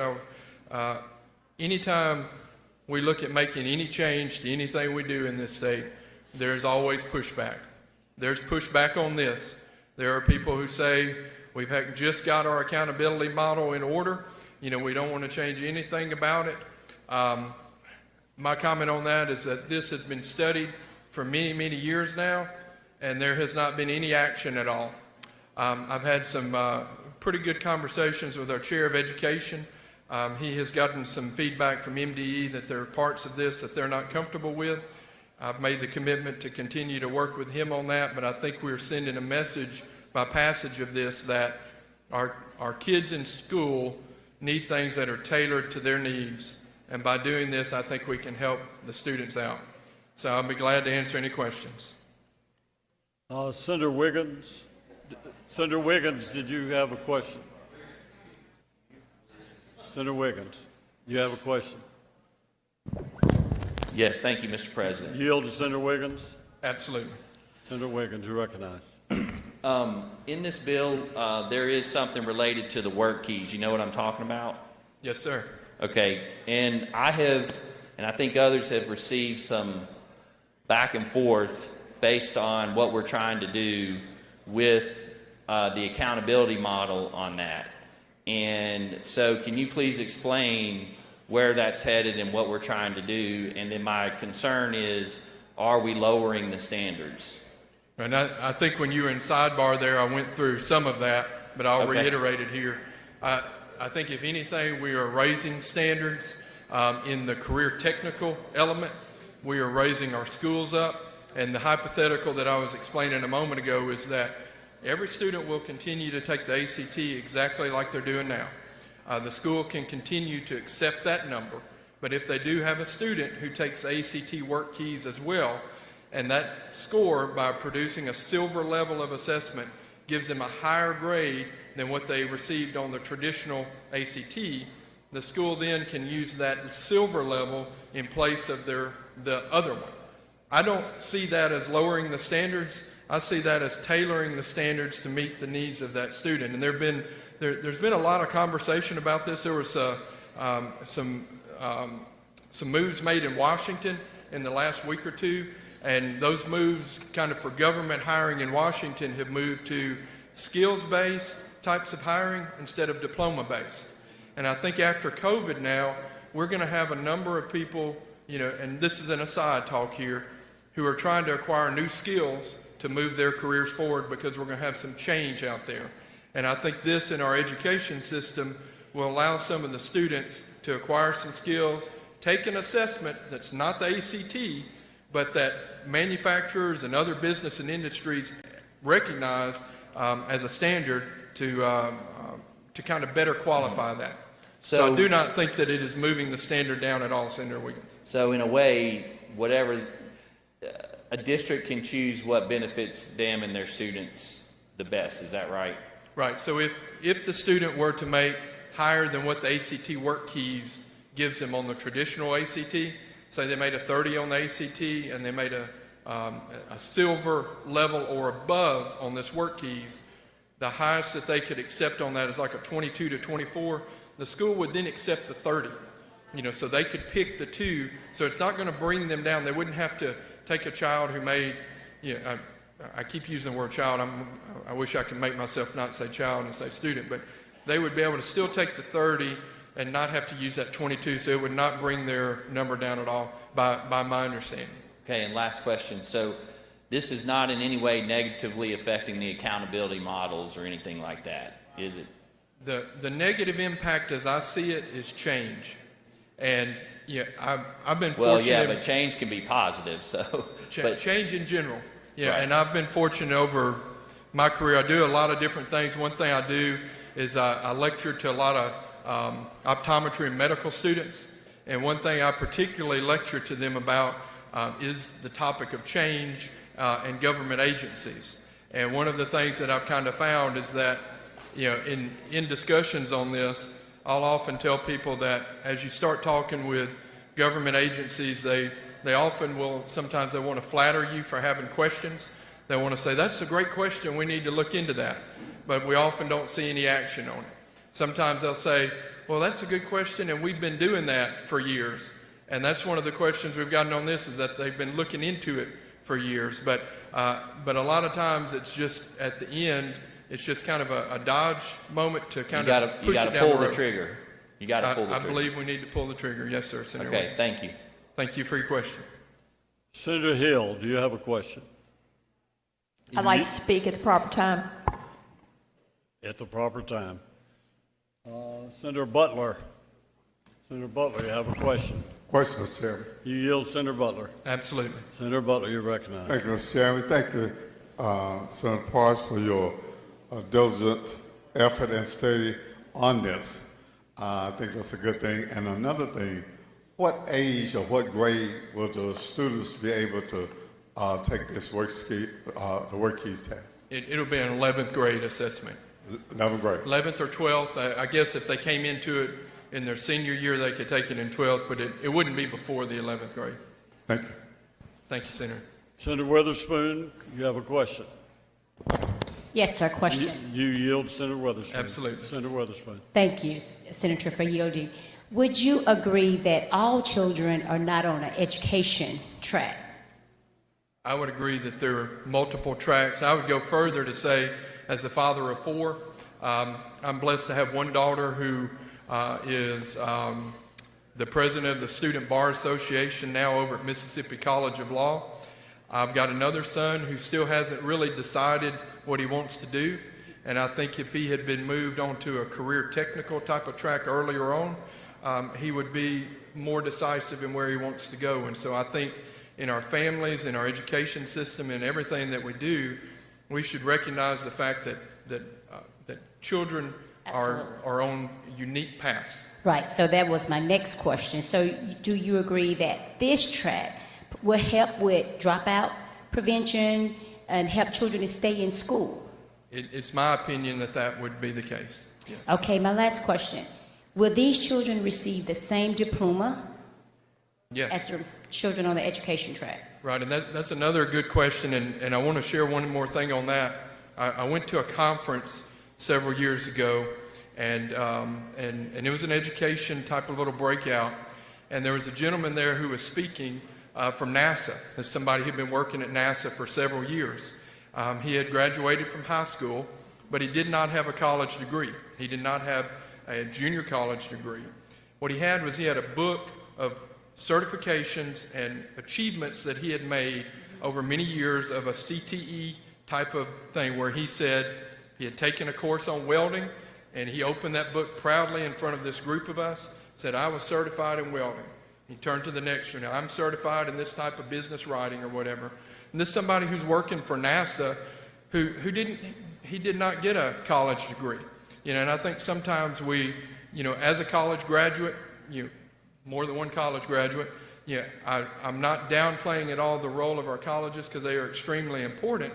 But for some of our students out there to have an alternative track that better fits their needs, I think is more rewarding. And that gentleman, when he gave that talk, I've had the pleasure to hire many people with college degrees over the years. I've never had one of them come in and bring their diploma with them. He was up there speaking to this group in an education breakout with his book of these certifications with more pride and more enthusiasm in what he had learned than anyone with a diploma that I've seen. So they will not receive a diploma. They will receive like a certificate or? No, they'll still graduate from high school. Okay, with Everything diploma. that's still happening from high school, but they will, by passing the ACT work keys, they will have passed this, and they will have the ACT work keys, which is recognized by employers, to carry with them into the job market. So they could graduate from high school on day one, and they can say, hey, I passed the ACT work keys. And if you Google and look up ACT work keys and you see what it's kind of about here, as an employer, and there are a lot of major employers out here that really like this program, I think you will find that they will have some footing that is very beneficial to them in the employment community. Thank you, Mr. Chair. And thank you for your work on this. Thank you, Senator. Senator Jordan, do you have a question? Yes, sir, Mr. President. I have a question to the chairman. You yield, Senator Sir. Jordan. Senator Yes. Jordan. you're right. In the past, with the school curriculum, you had a shop where you could take these different trades like painting, bricklaying, and carpentry, welding, all of those programs. So in the last 2 decades, then they have disappeared. Now what this does, it kind of pick up to give a child an alternative so that he or she may make a good living with these alternative programs, which is good. I think it's a good bill, but talk to me a little about the testing. What about the ACT and all of that? What kind of score would they need to make on that? Right, so they will, the student will still take the traditional ACT like every student does, and they'll have their score that they're given on that. And then if they are in one of these programs, and back when I was in school, we kind of called it VOTEC. It is really advanced. We're fortunate enough in our area to have some of these technical facilities up where I am blessed to live. Sure. But they have really moved on. These are not just someone going into a room and learning how to paint. These are people who are learning to go in there, and if it were painting, they'd learn how paint is made, they'd learn how to do it, and they'd learn how to run a business as a painter. And so what they will do on their testing, they'll take the regular ACT, and then at the appropriate time, they'll also take the ACT work keys. So they won't take one or the other, they'll take both. And the school system will be allowed to recognize or select the score that is better for them. The school system will select the score. They will. The state will not do that. It will be left up to individual school district or a specific school within a school district. I believe the department, because we've given them, and this is House language, we've given them some flexibility in what the number would be of, I believe, from 22 to 24 is the silver level. So if someone say they're a platinum level on this assessment, they're not going to get any higher of a grade on the ACT accountability model than someone who scores silver. If they are on the bronze level and they do not pass it, then their score will not be eligible to be moved into the model. So I'm going to guess, and guess is a bad word to use up here, but I'm going to make a somewhat educated guess that MDE will probably pick a score of about 22 to 23 to be used in that place. And so in your district, if someone were in that shop type of training and they made a 14 on the ACT, but they made a 20, but they scored a silver level on the ACT work keys, then your school system would be allowed to put that 22 number in place of the 14. And it's my feeling that would raise the scores for your district, not because we're trying to give someone a reason to get around the system or do something wrong, but because we're recognizing that child and their education has been tailored to that need, and that need is what we really, and their success and work is what I feel most passionate about. One other question. Now I know with the theory they will have the concept, but it's going to take some on-the-job training. Where will they take that as a prerequisite before they get on a real job? They're going to have on-job training, OJT, or whatever you call it. by that be enacting this, done. we're not putting any restriction on the student's ability to go to college or attend any trade program or to follow the traditional tracks that they're doing right now. If an employer chooses to have some training programs or things like that, they still can, but this is just the theory or the ideal academic part, but usually wherever they get to practice this before they before they be employed. Right. Yeah, I will say this. As somebody who's hired well over 100 employees in my lifetime, some of the best employees I've ever hired are the ones who did not have a lot of experience coming in. What they had coming in is they had some grit, they had some willingness and desire to learn, and that's why when we turn back again to the soft skills, so the employer will be. This is where I feel so much that this is important here, is when we ask the school districts to incorporate in the curriculum soft skills to include but not limited to social graces, communication abilities, language skills, personal habits, cognitive and emotional empathy, time management, teamwork, and leadership traits. Yes, that's what I'm looking for as an employer. That's the theory of the ideal. But with young students, you need OJT, on-the-job training. Where will they get that from? They have to put this stuff into practice. Yeah, they in would my still opinion, get that before on the job. They would still. So the if you employer, if that student came to me and they wanted the job and they demonstrated these abilities, I, as an employer, would put them to work and I would start training them on those things. So there's nothing in this bill that's requiring an employer or anybody after the high school level to do anything. This is what we're doing for students before that point. So you only give them the theory of how to do it, but it's never been applied by said student, and the employer will train said student for the specific skill that he wants him to do. Is that what you're saying? Well, not exactly, Senator, but I will tell you that in other legislation we passed, when I was made chair of Economic and Workforce Development before COVID, our goal when I sat down with the Lieutenant Governor was to raise the labor participation rate in this state. We wanted more people working, we wanted more people involved. And the way we do that is we start early. We get the kids interested in programs and things that are going to lead them to a career.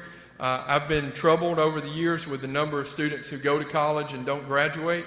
And I think anything we can be doing that's going to just set them a path where they can be moving in the right direction is important.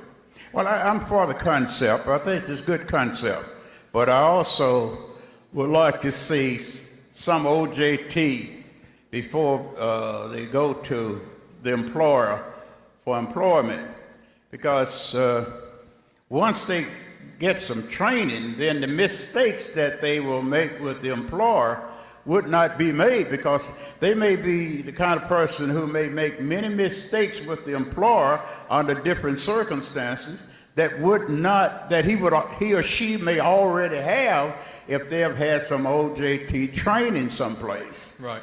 I will be glad to share your thoughts on that with the many employers and business and industry people that I meet with. Because the employer is going to expect him to be ready to grab stuff in a few weeks if he's intelligent about the theory or the idea or the concept.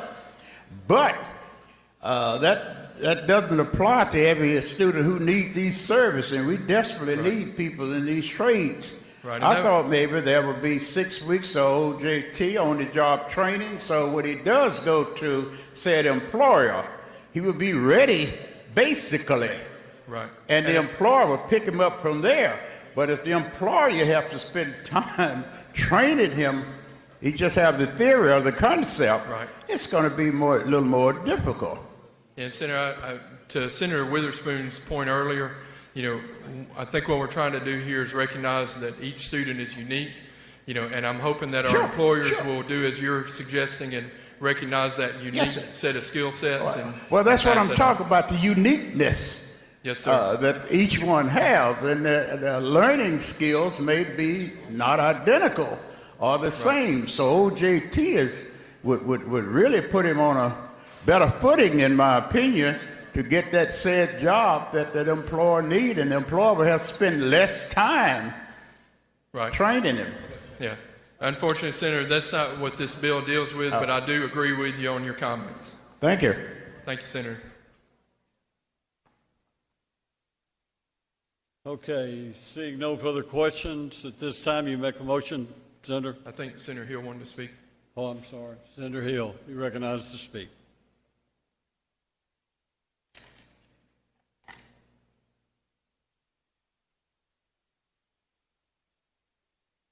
Thank you, Mr. President and Mr. Chairman, for all your work on this. I'll be really, really brief, and I think that ACT work keys are probably a good idea. I don't know whether or not we gave extra funding in the education bill to pay for this, and I don't know where school districts will look to incorporate the soft skills that are in lines 291, beginning in lines 291, which include but are not limited to social graces, communication abilities, language skills, personal habits, cognitive or emotional empathy, time management, teamwork, and leadership skills.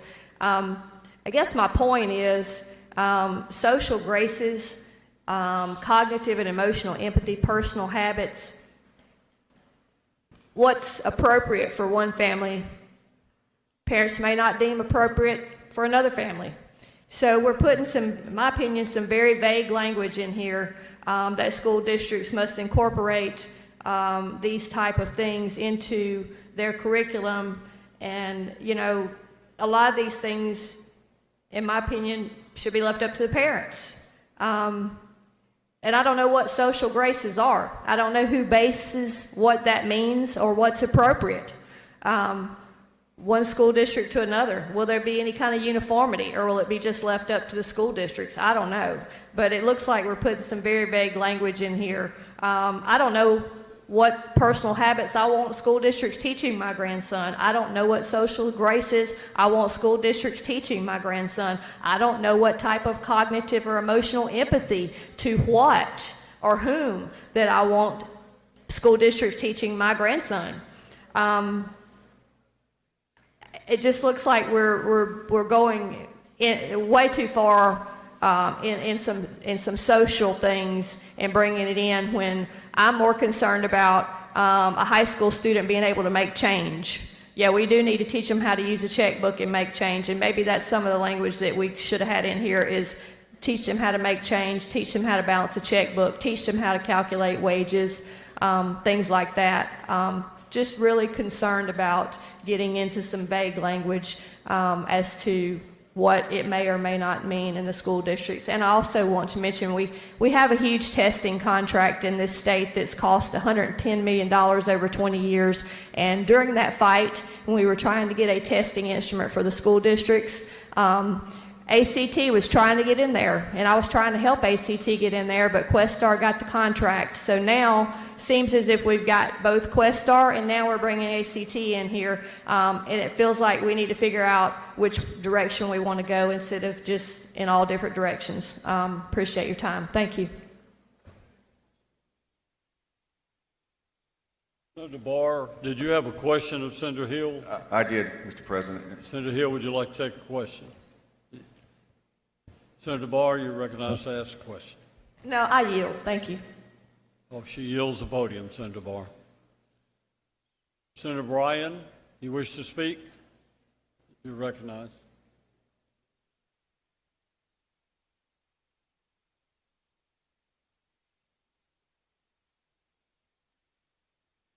Thank you, Mr. President.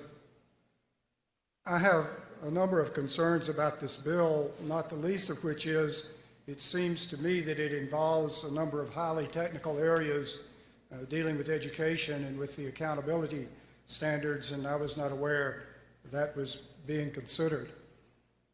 One of the concerns I have is that students who have difficulty learning are sometimes shunted aside out of the mainstream, and that I think is something we don't need to be doing. When President George W. Bush took office, he first supported a piece of legislation called No Child Left Behind, which may have some technical issues and all, but the concept basically was that every single student should learn. And if you look at our accreditation models and you look at one of the great struggles in education, it's trying to see that all children learn, and we don't have a group of children who are labeled unable to learn and shunted aside into less rigorous courses. There's a temptation to do that. Obviously, different children have different abilities. Every child is unique. But we also need to have systems and rules and incentives which encourage schools to teach every child as much as he or she can possibly learn. It's particularly important for children that are going into a vocational career, who are not going to college and not going to community college, to learn basic precepts that we all have, to learn what it is to be an educated person in high school, because they're not going to have another chance to learn English, to study literature. They're not going to have another chance to be exposed to the arts. They're not going to have another chance to learn about science, and on and on and on. I'm afraid that what we're doing is encouraging a dumbed-down curriculum to shunt students into, students who could thrive in or more areas if given an opportunity to do that. My concern is particularly exacerbated by whatever it is we're doing about the accountability model. For those who are working in our public schools who have any hair left, if you ask them about their accountability models, I think they'll pull out whatever hair they have.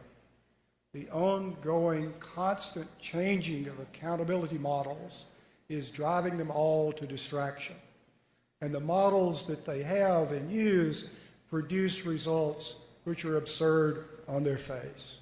I think Corinth got an F through some accountability model we had, which makes no sense at all.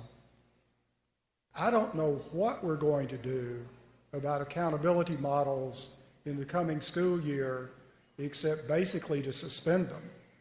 I don't know how, given the struggles that our schools are likely to have in this next school year, it's going to be possible to measure in any meaningful way how much students are learning, particularly when so much learning is apparently going to take place at a distance, and then you get involved in access to internet and on and on and on.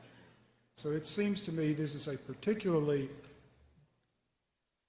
difficult time to be doing anything at all about accountability models, certainly not without a long time to hear from our school people back home, to hear what they think about them. But one of the incentives, as I understand this incentive model, is to take students who are in an academic or a college prep curriculum and getting ACT scores which would allow them to be admitted to college, let alone junior college. But because their ACT scores are low, yank them out of that track, send them over to this other track, and then you'll no longer be ranked on the ACT, you'll be ranked on this work keys or whatever it is, and that will translate into an ACT number that's higher than the ACT score you had, and that will help that school get a higher letter grade. So you're setting up an incentive for schools who are chasing the letter grades to take children, and not in the best interest of the children, but in the best interest of the rating the school is going to get, take them out of one curriculum, put them in the other, and just by doing that, you've equivalently upped their ACT score by 5 or 6 points. I think that there are many features of this bill I support. I support trying to train students who are going to work to be able to work and actually know what it means to hold a job, actually know, as was said, how to balance a checkbook. I support all of that, but I do not think it's wise to get involved in the credibility issue at this particular point. Senator Bryan, I think you may have a question. Senator DeVar, do you have a question? Yes, sir. You yield, Senator DeVar. Senator DeVar. Thank you, Mr. President. Thank you, Senator Bryan. You raised the same concerns that I have about this legislation. You're a member of the Education Committee. Do you recall this bill originally came to the Education Committee? Isn't that correct? No, I don't, Mr. Chairman, and I was sort of surprised. I looked at the bill and I didn't realize we were getting into all this highly technical matter here in a conference report late in the day. I don't remember this being discussed in education. It wasn't discussed in education. It was actually referred to me, and we discussed it. And the same concerns you have about the accountability model, placing new burdens on our school districts, is the reason it never came out of committee. And were you aware of that? I was not aware specifically of that, but I accept what you're saying. And so the House did a strike call in the workforce development bill, which is really an education bill, and sent it back to us to look at today. Is that correct? That appears to me to be what happens, but this is the time of the year when things are moving mighty fast, and I'm just pedaling as fast as I can to keep up. So that appears to be the case. And would you be shocked to hear that the numerous superintendents and the Department of Education and all these people that I've discussed this bill with throughout this whole session are opposed to this? Would you be shocked to hear that and understand that? I would not be shocked to hear that. Okay. Thank you, Senator Bryan. Thank you. Senator Hill, you had a question? Senator Bryan, you yield for a question. Yes, I'll yield. Senator Hill. Senator Bryan, are you aware that the State Department of Education already in the past changed graduation requirements to artificially inflate those numbers? I'm not specifically aware of what the Department of Education has done from day to day. I will simply state to you, I have zero confidence in our State Department of Education. Thank you. And Mr. President, I would like to just say a few more brief words if I would be allowed to at the podium. You're allowed to speak twice on an issue. Am I allowed to leave the podium? You're definitely allowed, Senator Bryan. Please.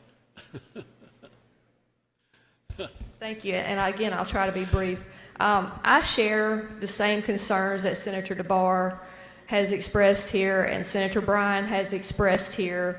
And I'm just going to tell a little quick personal story on myself to illustrate how serious these matters are. When I was a high school student, I graduated at the top of my class back in the 80s. But when I took nationally norm reference tests where I competed against every student in my age group, I could never pull above the 70th percentile on any standardized test. Yet in 2005, when I was going to consider going to nursing school, and I'd been out of school between 1983 and 2005, had to take a test to get into nursing school that was scored against all nursing students that were potential nursing students in the entire country who were trying to get into nursing school. And probably the most disappointing thing that I can tell you that I've seen about test scores in my life is when I got those test scores back and I was compared against recent high school graduates, and I was some 40-something years old back then, and I could never pull above the 70th percentile in against my own peers and contemporaries. I was just dumbfounded, and that's I guess the best word I can say, that when I got those scores back in 2005, my national percentile rank was 99.7. And I have nothing else to say because I could never do that whenever I was with my own peers in 1983. Thank you. Senator, I think you may have a question. Senator, Senator, you yield the podium or you take a question? I'll take a question. You yield Senator Bryan for a question. Yes, I do. Mr. President, I have a point of order.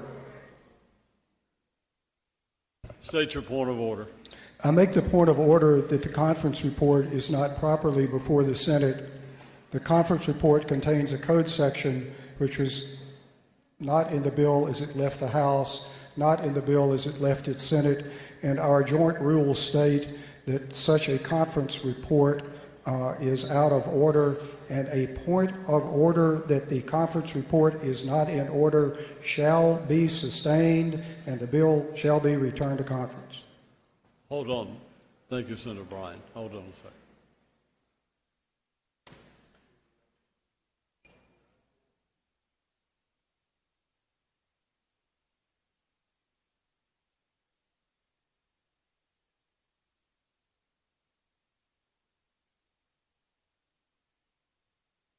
Senator Bryan, your point of order is well taken, and the bill shall be recommitted to conference.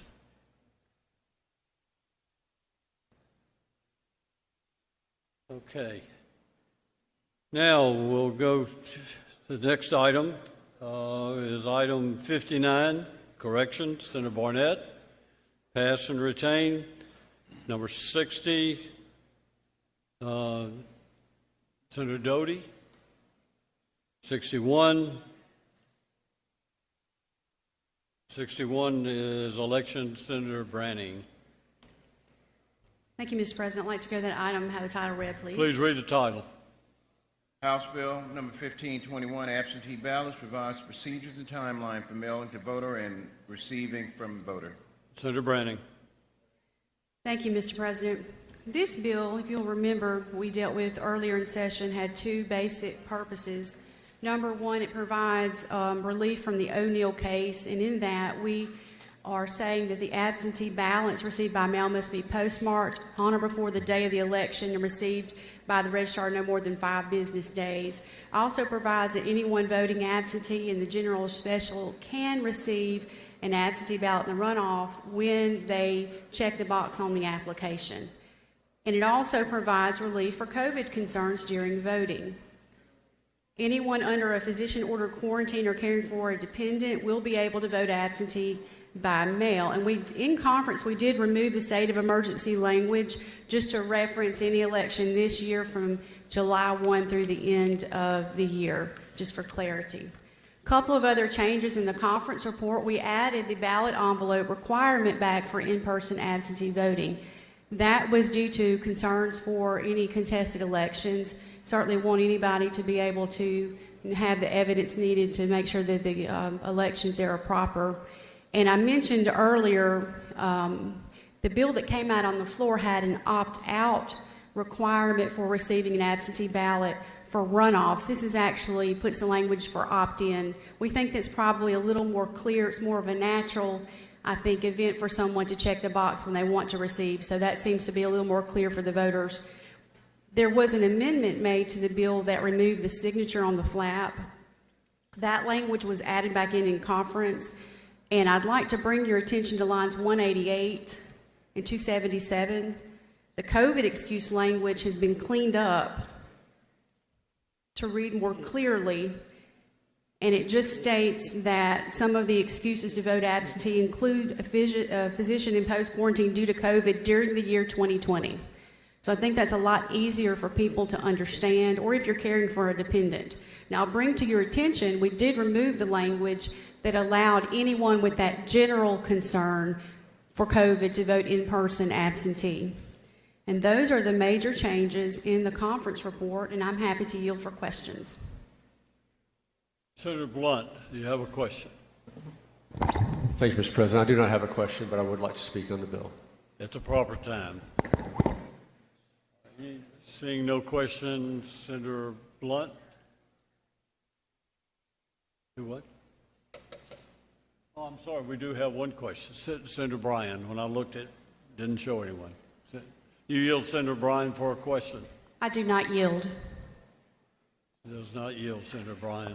I would like to make some comments about the reason that I'm not yielding. You're recognized. It is a privilege to serve in this great body. I count it an honor to work with each and every one of you. Yesterday, even though I was a no vote on what happened, I was overwhelmed by the camaraderie among all of us on different sides of the issue. I respect each and every person in here. Unfortunately, I have not shared that same respect in one area during this entire session. In fact, I've been subject to several personal attacks on my character, most recently having been Saturday. And you all that have worked with me, you know this is very out of character for me to get up here and speak about things like this, but it's time that this be brought to this body's attention. I support everyone that wants to work passionately for their what they believe in. We should all do that. We should make arguments on the floor. We should debate. And I'm no stranger to debate. I've debated some of the hardest bills that have passed through the Senate the last 5 years, and I love doing it. That's why I came here, is to serve my people. But there is no place in the Mississippi Senate for personal degradation of other members, just because we may not share the same viewpoints. And I do not claim to be the sharpest knife in this drawer that we call the Senate. But I think that if Senator Kevin Blackwell was still serving as elections chair, these personal attacks would not have happened. Perhaps I seem to be an easy target, being one of the youngest females in this body, but I'm here to tell you that's wrong. I will not be subject to any more bullying in this body. I am here to do my job, and I plan to continue to work with each and every member, every single one of you, and I will continue to respect you, but I think that respect ought to be mutual. So for those reasons, I'm not going to yield for questions, but I thank you for your indulgence and your understanding, and I thank you for support as I've had to bare my heart to you on this issue. Senator Blunt, you wish to speak?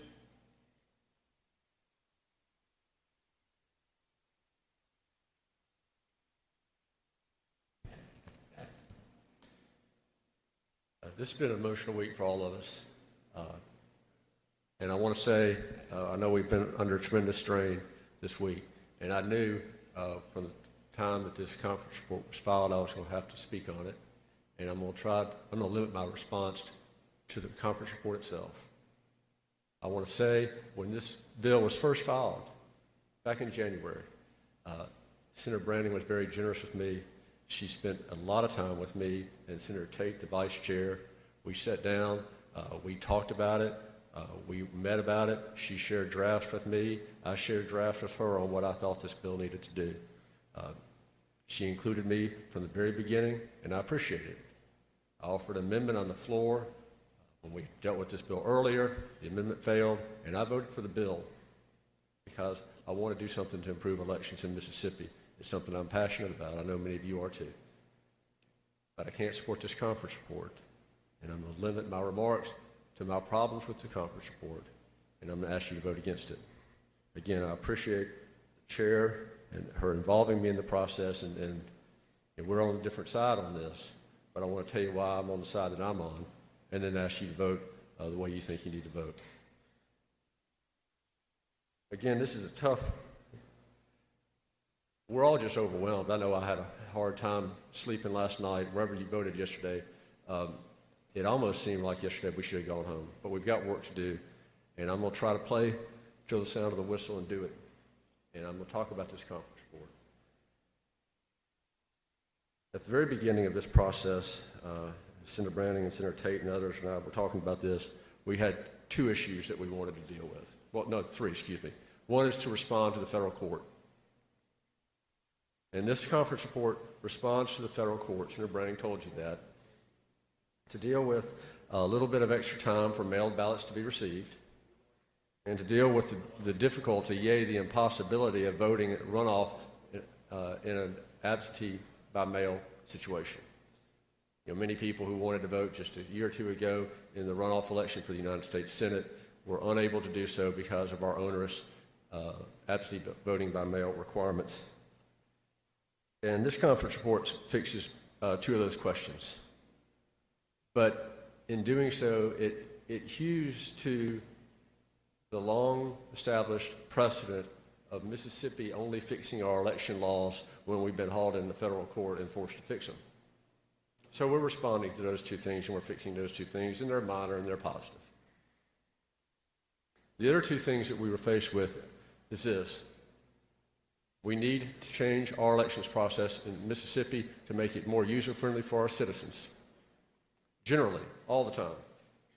And then we all recognize that we have a unique situation this year as it relates to voting in a COVID situation. In other words, we need to do things that will be in effect while we're in this pandemic, and then those laws will change and we'll get back to our normal way of doing business.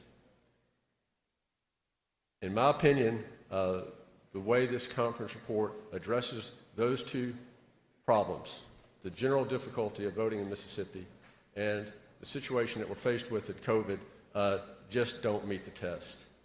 They're embarrassingly modest response to two serious problems, and for that reason I can't support it. Where are we generally as it relates to elections in Mississippi? We are, along with 7 states, have the strictest photo ID requirements in the United States. More than 40 states allow people to register to vote online. Mississippi does not. More than 40 states allow for early voting. Mississippi does not. Mississippi has the strictest restoration of suffrage laws for people who have been convicted of a crime and fully paid their debt to society in the country. We have thousands of Mississippians who have paid their debt to society and cannot vote for the rest of their lives unless we pass a bill or they're pardoned by the governor. The governor who just left office pardoned nobody, and this year we'll have 2 or 3 people who get the right to vote back, some of whom committed minor crimes decades ago. We have the worst laws on restoration of suffrage, and we have the most onerous, difficult absentee voting by mail process in the country. Only 2 states require notarization of the application, and only 3 states require notarization of the ballot. So that's the climate that we're in, folks. And it's the most difficult voting process and elections process in the country. And we need to do better. And on top of that, we are faced with a pandemic. All the things that we face in Mississippi that need to be dealt with to make the more user-friendly voting process are not addressed in this conference report. We still have, we know, and you may not hear about it in a normal election year, but I can promise you, you're going to hear about it this year. The bill that passed the Senate that I voted for allows for early voting in person in the courthouse when there's a pandemic. That's been removed. That's no longer before you. The onerous absentee voting by mail process that we have, that if people are at home, if you're a senior citizen and you're at home and you're sheltering in place because you've been told to shelter in place, all those onerous requirements, getting 4 different documents notarized in case there's a runoff election, all that's still in place. You know and I know that more people are going to try to vote early than ever before this year to avoid a crowded line on election day, and more people are going to vote by mail this year than ever before. And we've made no changes to that. What is the sum total of our preparation for voting in a year of a pandemic under this conference report? What is Mississippi's response to voting during COVID-19? It is, as I said, it is much too limited and completely insufficient. If you are under a physician-imposed quarantine under this conference report, you can vote absentee. That is the only group of our citizens who are being dealt with in a different way than standard non-COVID language under this conference report. And it's just not sufficient. It's just not going to do the job. If you look at what has happened in other states that have been conducting elections during this time, you see some of the chaos that has ensued. Most of us expect a second wave of pandemic in the fall. All of us know we're going to have more people voting absentee and have more people who are concerned about being in large groups or about being in small rooms, in one room in a courthouse. And we're not meeting the challenge with this conference report. We're not doing what needs to be done with this conference report. We shouldn't have to be sued to do right. And this bill doesn't do that. So again, I'm not going to support it. I ask you not to support it. I want to thank the chair, Senator Branning, as I said, for involving me. I mean, I'm sure when she saw me coming down the hall, she thought, oh, David Blunt talked to me about that voting bill again. But she met with me and I shared these concerns with her. And I have the feeling, she hasn't disclosed this to me, that obviously she's got to talk to the House chairman, and there may be other people in other parts of our government that she has to talk to about this. That I hadn't been part of those conversations, and that's not inappropriate. I understand that. She may have other things that she'll say when she closes. But I'm telling you, there's going to be an election this fall, and people are going to ask, did we do our job to get ready for it? To change our laws, to make it easier for our people to vote. We're going to have Donald Trump and Joe Biden on the ballot this fall. We're going to have Cindy Hyde-Smith and Mike Espy on the ballot this fall, and now we're going to have a flag on the ballot this fall. A lot of people are going to want to vote, and they're going to want to be safe while they do it, and this conference report does not live up to the expectations that they have of us, and I'm going to vote no. I thank you all for your attention, and I thank the chair for yielding to let me speak. Thank you. Senator Blunt, will you take questions? Or you yield? Yes. All right, Senator Turner Ford first had a question. You yield, Senator Ford. Senator Ford. Thank you, Mr. President. Thank you, Senator Blunt. You are one of the conferees on this bill? I was, and again, I asked to be a conferee, and I'm sure the Lieutenant Governor talked to the chair, and I was named a conferee on it, but I did not sign the conference report because I can't support it. So when Senator Branning was at the podium, I was listening and trying to make sure that I understood the explanation that was being provided, and I thought that I understood Senator Branning to say that the declaration, or the state of declaration of emergency, had been removed from the conference report. Is that my understanding? I think what she said, and I'll let her speak when she closes, the language regarding the fact that we've got a pandemic going on has been cleaned up. It's more easily understood now than what passed the Senate. But so the definition of what's a pandemic, is it a state of emergency, all that kind of stuff, that language has changed and it's more easily understood in the conference report. But what's different than the bill that passed the Senate is the bill that passed the Senate allowed anyone in a year where it's COVID, however you want to say it, pandemic, state of emergency, whatever, to vote early in the courthouse. And that is no longer in the bill. One of the questions that I remember asking when the bill was before the Senate was, did we have to be under a declaration of a state of emergency for all of this to apply regarding COVID? That is still in the bill, the conference report? And let me see if I can find it here, but it is, let me just read to you what it says. The word state of emergency are no longer in here. It just says due to COVID during the year 2020. So I think that, and I think this language is better. But again, the number of people who are affected by that provision are only people who are under a physician-imposed quarantine or a dependent, or caring for a dependent who is under a physician-imposed quarantine. So the language is cleaner, but the number of people who are going to benefit by it is minuscule. I'm still trying to make sure I understand. I'm going to go as slow as I need to go. Okay. If I'm not doing a good job, you keep trying. Because what I was concerned about is if for some reason the governor said that we are no longer under a state of emergency, then everything regarding COVID would no longer apply. Is that still the case? That problem, I agree with you, and that problem has been fixed. It has been fixed. And that is in line 188 and 189, and 189 specifically. But so the word state of emergency, if the governor decides on November 1st, regardless of where we are with COVID, that he's going to lift the state of emergency, this provision will still apply. Okay. Now, but my problem with it is this provision isn't going to help very many people. I understand that too. So when the bill was before us, there was a 45-day window where individuals could go in and vote at their respective courthouses. Is that correct? Before? 45 days for absentee voting is current law and has been a law for a long, long time. So that's not changed. So what is the issue that you have that you did not sign the conference report? I just think it's a completely insufficient response to COVID. I mean, what I think we need to do first is we need to let everybody vote absentee by mail during COVID. I offered that amendment on the floor and it was defeated. We need to make it easier to vote absentee by mail for whoever's eligible, and nothing of that is in the bill.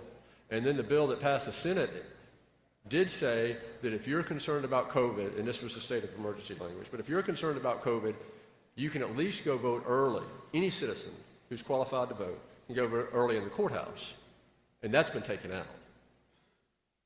So the only people who can vote early absentee are the people who qualify under existing law for absentee, unless you're under a physician-imposed quarantine. Will there be any opportunity to change this if the COVID numbers increase as the year progresses? If we adopt this conference report, then we'll have to depend on the governor to call a special session. I don't see any other way you can deal with it. If you don't adopt this conference report, then it can be recommitted for further conference. And is there any authority that the governor would have if this conference report is adopted? We're at home. Would the governor have any authority to issue an executive order regarding this issue? I don't know that I'm for governors issue executive orders about voting. I'm just asking. Even if it's a good order that I agree with, I think it's our job to write the law. So I think the answer to that's no. Thank you.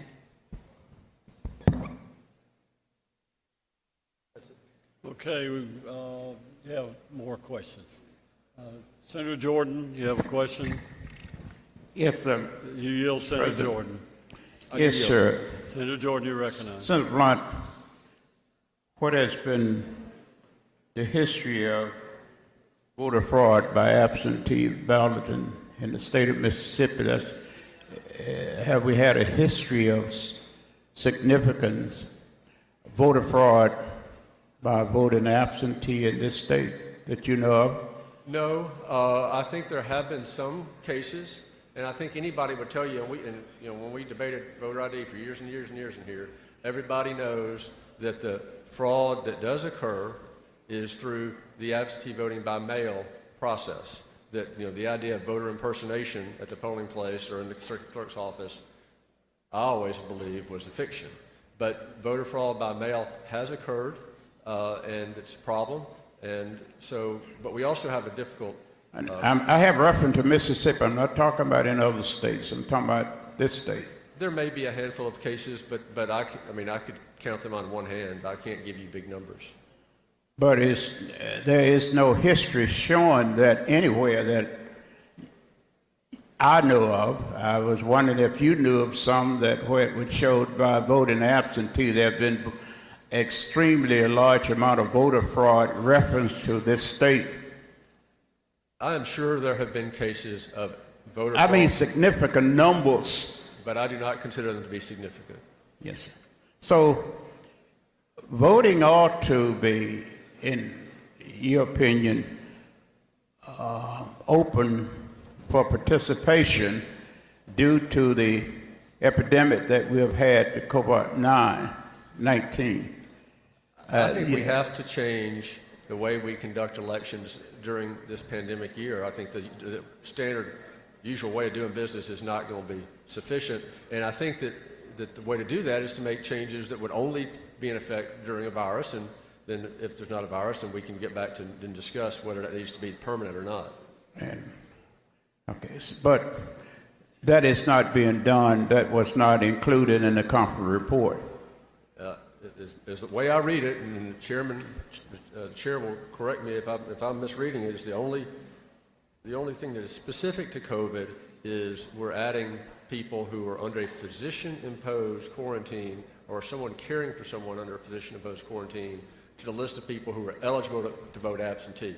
And then we're dealing with the issue. We're dealing with on a permanent basis the issue on getting your ballot can get in 5 days after the election. Thank you, but you cleared my point of view that there's been no significant amount of voter fraud reference to absentee balloting in this state? That's my position. My position has always been that, look, we're all concerned about voter fraud. We all have to run, and we all don't want to. We want to run an election that's honest. But the other side of that coin is citizens who are entitled to vote, and how many of them are unable to vote because of the barriers that are put in their way. And if that number is greater than the other number, then you got to get your head turned around. So we'll end up possibly, if it doesn't work right, because of the strict laws against absentee ballots, we're going to end up in federal court paying out a lot of money. We're going to lose there, aren't we? Yeah, I don't know if we're going to be in federal court or not, but again, look, this is going to be an emotional election year. I mean, Of course. You got things on the ballot that people feel strongly about, and they're going to be in probably, we don't know, but probably under very adverse conditions, and we need to address that. Well, I agree with that. I just don't think it does. Adverse condition that we ought to be open armed, allowing anyone under legal circumstances to vote, and we should not make it difficult. I agree with you 100% on that. Thank you, sir. Yes, sir. Thank you. Yeah. Senator Bryan, you have a question? You wish to speak at the proper time? Okay. We have questions. Senator Sampson Jackson, you have a question? Yes, sir. You yield to Senator Jackson. You do yield to Senator Jackson? Yes, I do. Thank you. Okay, Senator Thank Jackson. you, Mr. President. Thank you, Mr. Chairman. Will House Bill 1521, will it affect the President Day election laws in any way? Yes, sir. Effective date is from and after passage, so if we adopt the conference report and the House does and the governor signs it, I mean, it will be in place for the elections this year in November. Is that your question? No, I don't think you understand what I'm saying. Okay. Will House Bill 1521 affect the present day election laws? The law is already in effect. Would this be affect any of those statute laws? Yes, it would. It would. Tell me how. Well, that's what a conference report does, Senator. I mean, it makes changes. It makes changes to the absentee voting process. It makes changes to the fact that a ballot can be received 5 days after the election by the mail and still be counted. It makes changes that people who vote absentee, who are qualified to vote absentee and vote early in the courthouse, can no longer show up on election day and vote, which I personally don't have a problem with. I think when you vote, you vote. But all those changes are permanent changes to our election laws that will take effect if the governor signs it and be effect until we change it. Thank you. I believe that would be all the questions. Thank you, Senator Blunt. Senator Branning, you're recognized. Oh, I'm sorry, Senator Branning. Senator Bryan wished to speak. You're recognized to speak.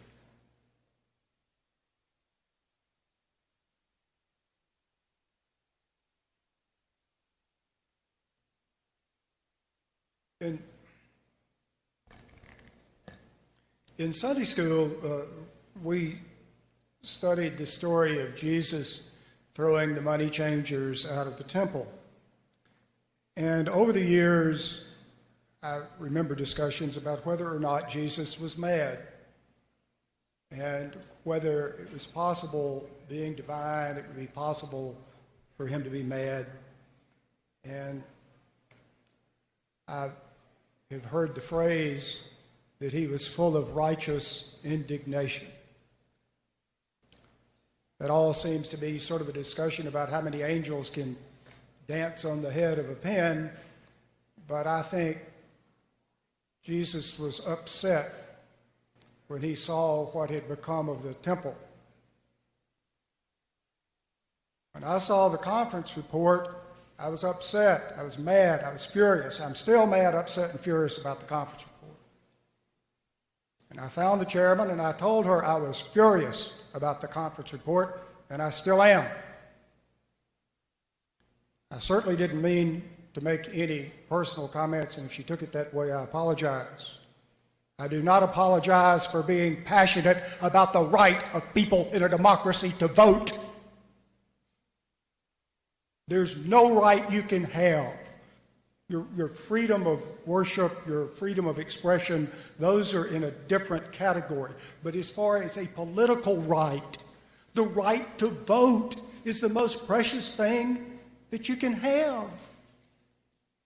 We ought to know. We pay attention to the people who can vote. That's why, particularly in this state, the fight to get the right to vote was such a critical fight. It's why people were killed, because they were trying to get the right to vote, because the people in power knew how powerful the vote was, and they killed people to keep themselves in power and to keep them from voting. We have an unusual situation coming up in November. We know exactly what we're facing. We're not doing anything at all to alleviate the situation. Not one thing. This is the problem. With the virus that we have, it's dangerous for a bunch of people to be in the same place with a bunch of other people for a long time. It's dangerous for us to be in here. Maybe we feel, all things considered, it's worth the risk. But there's no question it's dangerous for us to be here. The best thing we've got going for us is the high ceiling. When people go to vote, just think about when you go vote, you congregate at the polls. You wait in line. Visit with the poll workers, you visit with the other voters there, but you spend some time at the polls. This year, there's going to be an effort to spread out. One hopes to have fewer people in a polling place at any given time. I mean, there are all manner of things that can be done. I think in some states they've had polling places in gymnasiums and spread out voting boxes all over the place, and all to spread people out. And I think I read that in Korea, they would allow one voter at a time to go into a polling place and vote. And apparently, given all the other things that are going on, it worked for them. But the problem we need to address, the unique problem that we need to address is that, number one, it's dangerous for people to be in public with a bunch of other people in a crowded place. And number two, because of the need to keep apart, because of the changes that are taking place, it's going to take longer for people to vote than usual. And number three, we're really going to have a problem getting sufficient poll workers. We know all of this is happening.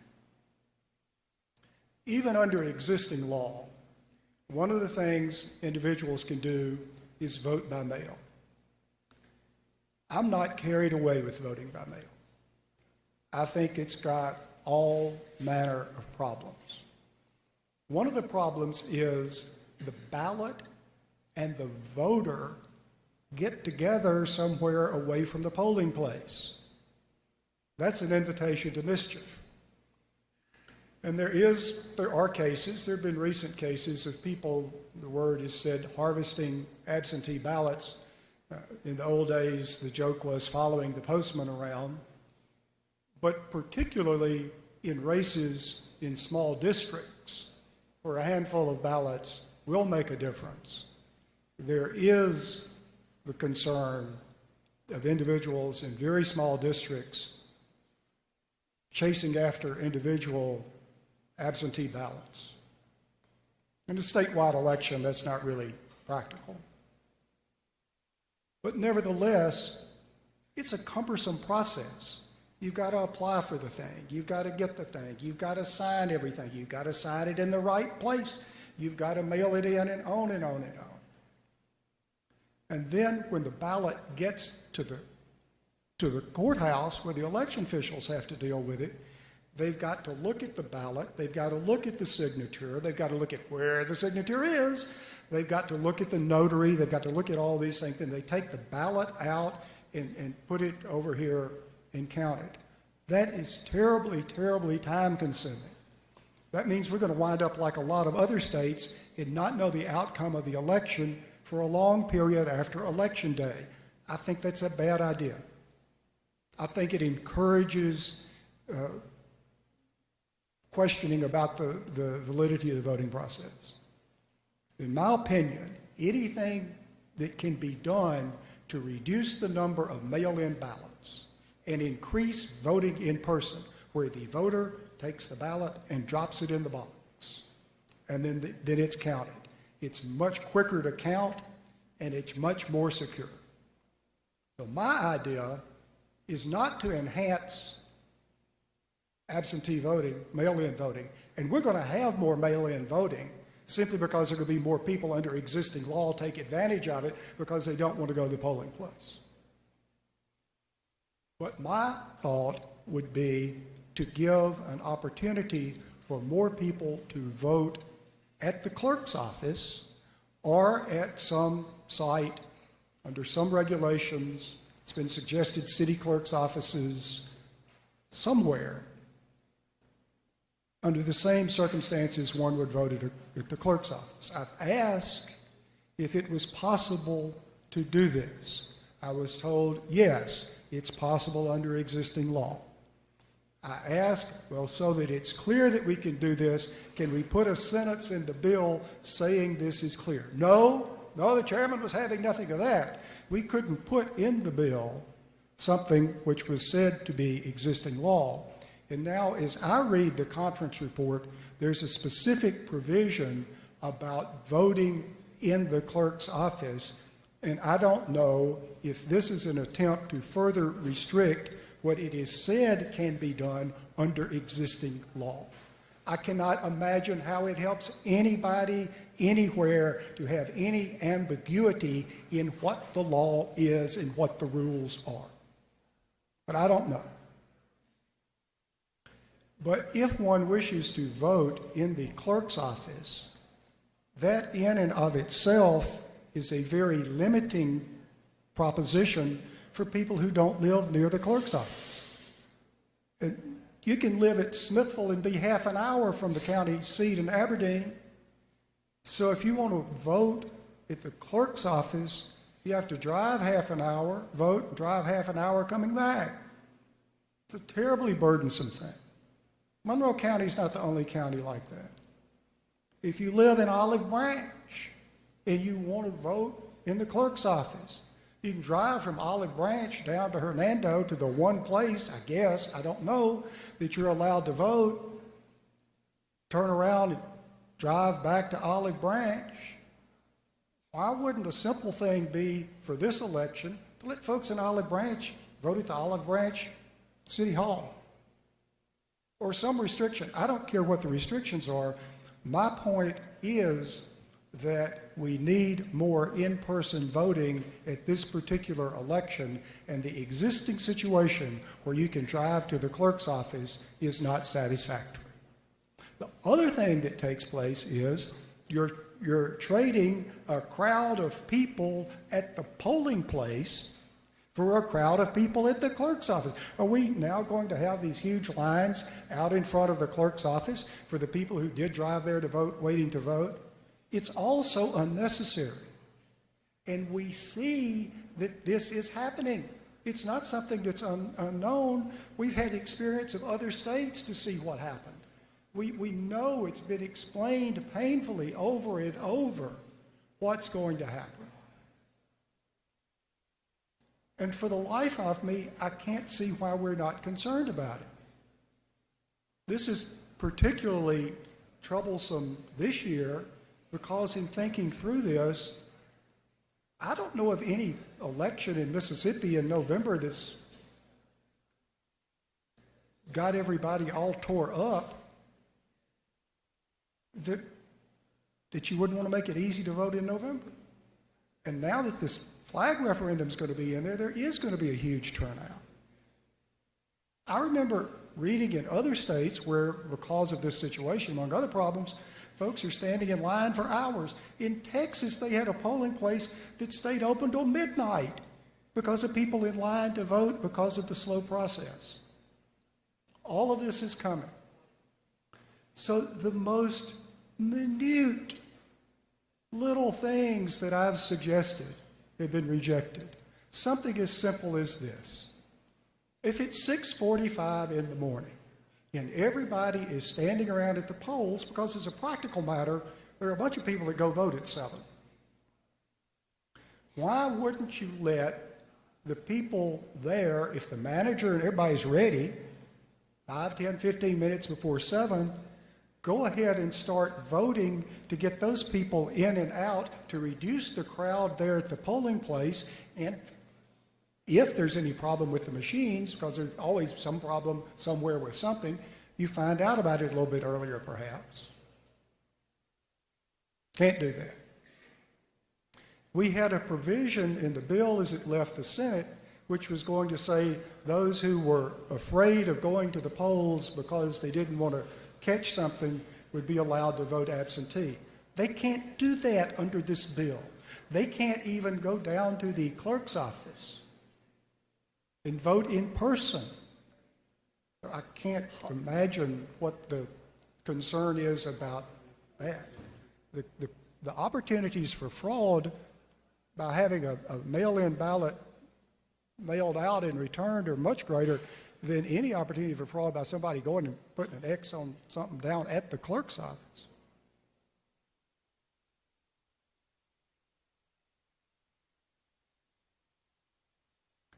I just don't understand. I don't understand. None of this stuff is partisan in nature. None of it's skewed to help anybody with a political view or a political ideology. It's just simply to make it easier to vote. A lot of the people that I'm trying to help vote are probably going to fill out a ballot somewhat differently than I'm going to fill out mine. But they've got a right to vote. It ought to be easy for them. I'll just say this in closing. The history of voting in Mississippi has been that changes in voting have come about frequently, to a large extent, by federal legislation. Our failure to deal with this situation is more ammunition for those who will pass federal voting rights acts to make it easier to vote in the state of Mississippi. I believe that before we leave here at the end of this 4-year period, we're going to have federal legislation. And once again, it's because we won't act on our own. Thank you. Senator Branning, would you like to close?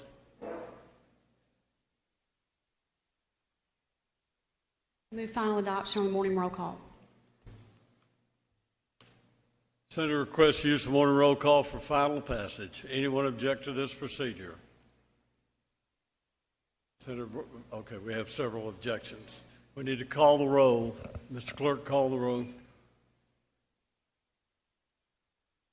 Barnett, Blackman, Blackwell, Blunt, Boyd, Branning, Bryan, Butler, Carter, Kaufman, Chazanall, Chisholm, DeBar, Delano, Doty, England, Fillingane, Frazier, Harkins, Hill, Hobson, Horn, Jackson up to 15, Jackson up to 11, Jackson 32nd, Johnson, Jordan, Kirby, aye, McCon, McDaniel, McClendon, McMahon, Michelle, Moran, Norwood, Parker, Parks, Polk, Seymour, Simmons of the 12, Simmons of the 13, Sojourner, Sparks, Suber, Tate, Thomas, Thompson, Turner Ford, Whaley, Wiggins, Witherspoon, Younger, Blackman, Chazanall, Hill, Jackson of the 15th, Norwood, Polk, Simmons of the 12th. Voting yes or yay. Blackwell, Boyd, Branning, Kaufman, Chisholm, DeBar, Delano, Doty, England, Fillingane, Harkins, Hill, Hobson, Johnson, Kirby, McCon, McDaniel, McLendon, McMahon, Michelle, Moran, Parker, Park, Seymour, Sojourner, Sparks, Suber, Tate, Thompson, Whaley, Wiggins, Younger. Voting no or nay. Barnett, Blackman, Blunt, Bryan, Butler, Frazier, Horn, Jackson of the 11th, Jackson of the 32nd, Jordan, Norwood, Simmons of the 13th, Thomas, Turner, Ford, and Witherspoon.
By a vote of 32, yes, sir.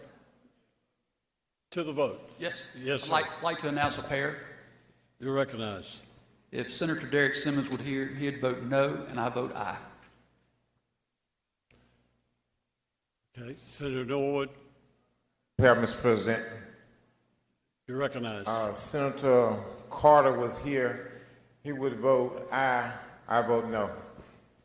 Okay, so noted. Anyone else to the vote? Hold on.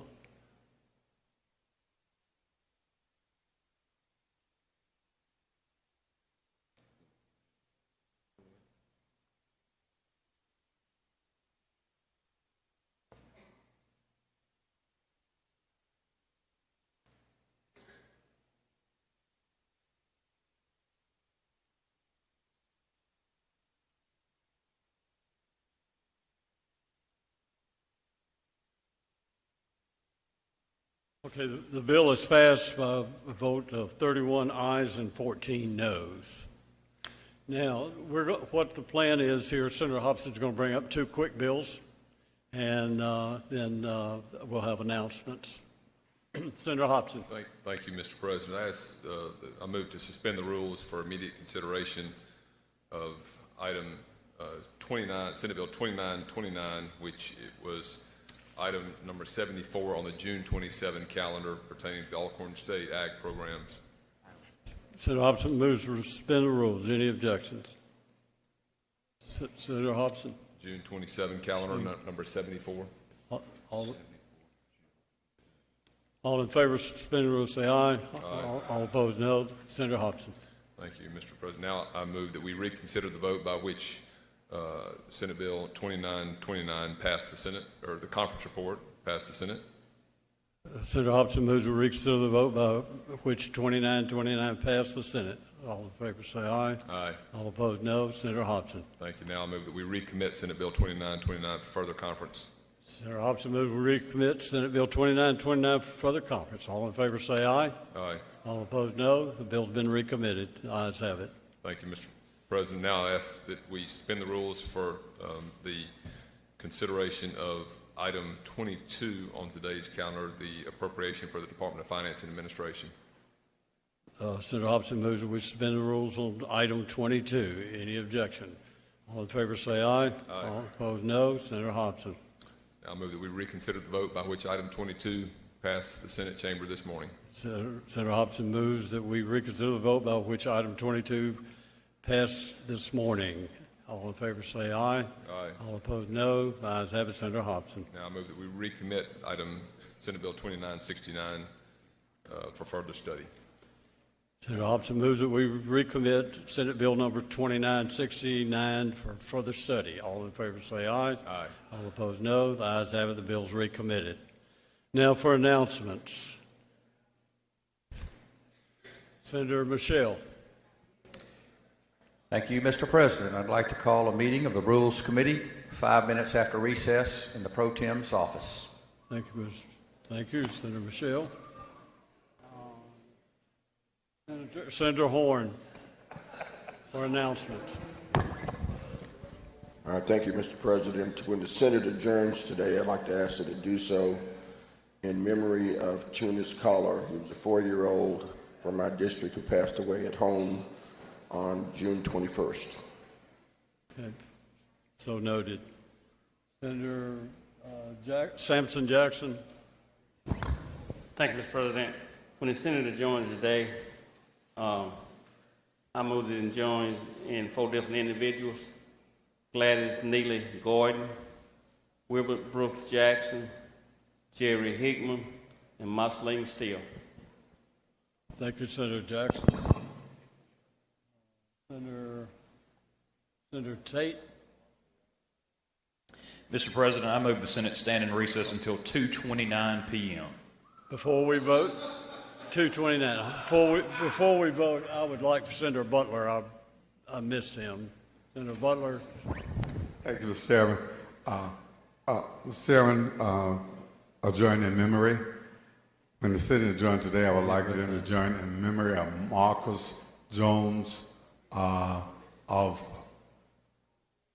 Brookhaven, Mississippi. Thank you, Senator Butler. Senator Younger. Thank you, Mr. President. Adjourn in memory.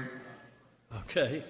A good friend of mine from Columbus, Charlie Ford, passed away, and I'd like for the Senate to do that in his memory. Thank you.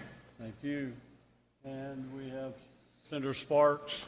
Thank you, Mr. President. I just want to make an announcement that if we were moving from Senator Polk by height for announcements, I was next, not Senator Tate. Oh, I got By you. height. I By height, I was next. Okay. Not by weight, I'm sure. So, okay, seeing no further announcements, Senator Tate. All right, thank you, Mr. President. This viewpoint is better. I move the Senate stand in recess until 2:29 p.m. All in favor of standing adjourned to 2:29 p.m. say aye. All opposed, no. The ayes have it. Stand in recess.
Thank you, Mr. President. I'd like to go to that item and ask that it be read. Ask the title be read. Would you read the title, Mr. Clerk? House concurrent resolution number 47, Constitution remove the electoral vote requirement for the governor. Thank you. I'd like to explain that. House concurrent resolution 47 is very similar to what we've already passed twice in this chamber. The difference between the last time we passed it and now is that we added wide to state elected officials to make sure it did not include us. And then we took out a part of a sentence that says between the two persons who receive the highest number of votes, where it's regarding a runoff for the majority, if neither candidate gets a majority. And that's the only changes we made from the Senate version that we already passed. Any questions on the bill? Senator Blunt, for what purpose you seek recognition? Question? Would you yield for a question, Senator? Yes. Please Thank you, proceed. Mr. President. Thank you, Mr. Chairman. I had a hard time hearing you. I know the bill that we originally passed out of here was majority requirement on the 8 statewide offices and the date of the runoff to be fixed by general law. Is that what this does, or are there any other changes to what was passed out of here originally that you had the first time? No, and I apologize. I probably did a very poor job of explaining that. The only 2 changes that were made, nothing was changed as far as that's concerned. We reduced the language regarding that. So the original version said, if no person receives a majority of the votes, then a runoff election shall be held between the 2 persons who receive the highest number of votes under procedures prescribed by the legislature. We took out between the 2 persons who receive the highest number of votes to just make it where the legislature decides everything. It doesn't even specify that.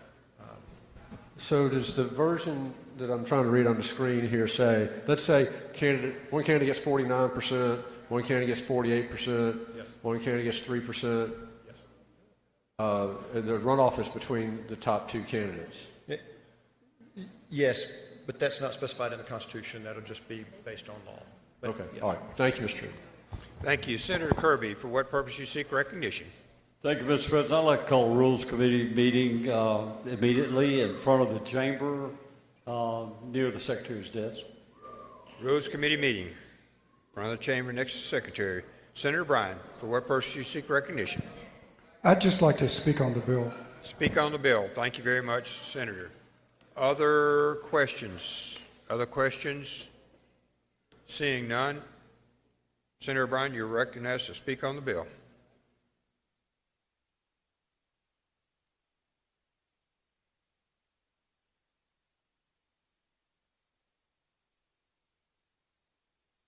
I believe the Constitution should simply say if a candidate receives a majority of the vote, he or she is elected, and the legislature may provide for, by general law, what to do if no one gets a majority. The problem, and I sure thought I offered an amendment to that effect in Constitution, and I sure thought it was adopted, but finally, when I saw the Senate report, what the language was not what I thought was the amendment that we had adopted in committee.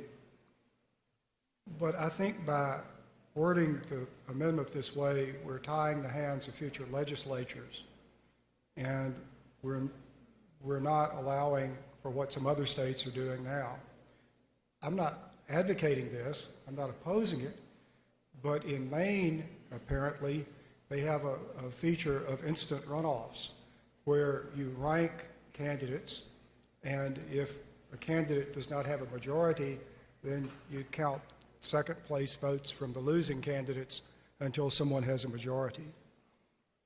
I'm not advocating that, but I don't think we should tie the hands of legislatures 20 years in the future about what they would want to do. We don't know what might be technically possible. We don't know what voting is going to be like.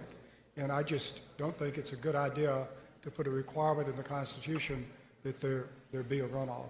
And that's my proposition. Thank you. Thank you, Senator Bryan. Senator Johnson, you're recognized to close. I think Senator Bryan makes a valid point, but given where we are right now, this is the language that we have to go forward with. And so I ask for adoption by morning roll call. Senator moves for adoption by morning roll call. Anyone object to the procedure? Seeing none, does anyone wish to be recorded as voting no? Senator Bryan. Jordan. Present. Anyone present? Seeing none, Mr. Clerk, please read the noes. I'm sorry, Senator Hill, present.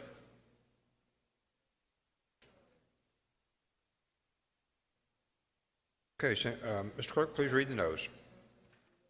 Voting no or nay, Bryan and Jordan. Hill voted present. Bill has passed. go to 64 on the calendar. Senator Wiggins? Pass. 65, pass. 66, pass, Senator. Thank you. Next, 67, Chairman Carter.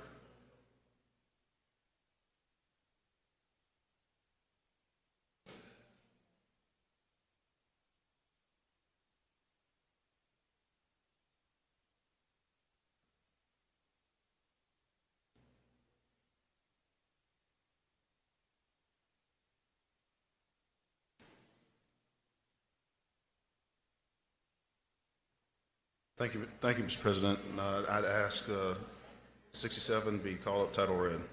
Mr. Clerk, please read the title. Senate Bill number 2194, Mississippi Telephone Solicitation Act, remove, repeal, or on statute providing for the deposit of fees into the state general fund.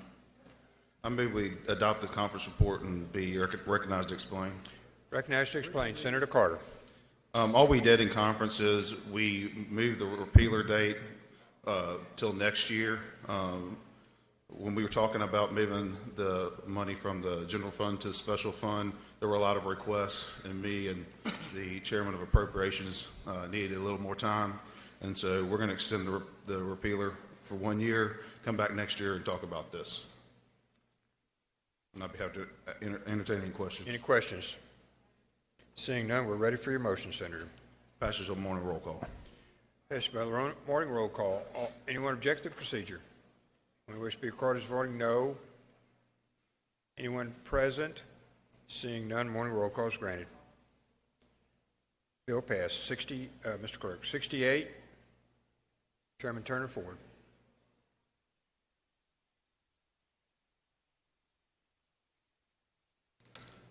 Thank you, Mr. President. I request that the matter be called up and the title read. Mr. Clerk, please read the title. Senate Bill number 2277, Department of Mental Health, authorized to sell certain state-owned property located in the city of Meridian. Make the usual motion. Senator makes the usual motion. All those in favor signify by saying aye. All opposed, nay. The ayes have it. Please proceed. Thank you, Mr. President. I request permission to explain the conference report. Please explain the conference report. Before you, what we have, ladies and gentlemen, is Senate Bill, the conference report for Senate Bill 2277. It includes two properties. One for authorizing the Department of Mental Health to sell property in Lauderdale County, and the other is the Tallahatchie County Board of Supervisors request permission to reconvey property originally donated to it. It's basically the same version of the bill that has come before the Senate without any additions. I move adoption of the conference report if there are no questions. Any questions? Any questions? I move for adoption based on the morning roll call. Seeing none, senators move for adoption based on the morning roll call. Does anyone object to the procedure? Anyone wish to be recorded as voting no? Present. One present. Seeing none, the bill is passed. Thank you, Senator. Senator Barnett, you're recognized. Thank you, Mr. President. I actually call up item number 69 on today's calendar and have the title read. Mr. Clerk, please read the title. Senate Bill number 2279, state offenders serving sentences in county jails, extend repeal or on. Thank you, Mr. President. I actually explain the conference report. Please proceed. Thank you. This bill that we have before us today there's nothing changed. It is already current law. I know there was some discussion earlier, but we did go back and adopt the original language on this. And all we did was extend the repealer on something that's current law until 2024. Are there any questions, Mr. President? Any questions? Any questions? If there's no question, Mr. President, I ask that we adopt the conference report on the morning roll call. Senators move for adoption on the morning roll call. Anyone object to the procedure? Anyone wish to be recorded as voting no? Any present? Seeing none, the bill is passed. Thank you, Senator Barnett. Senator Barr. Senator Barr on 70. Pass. 71. Finance. Pass. 72. Senator Barnett, 72.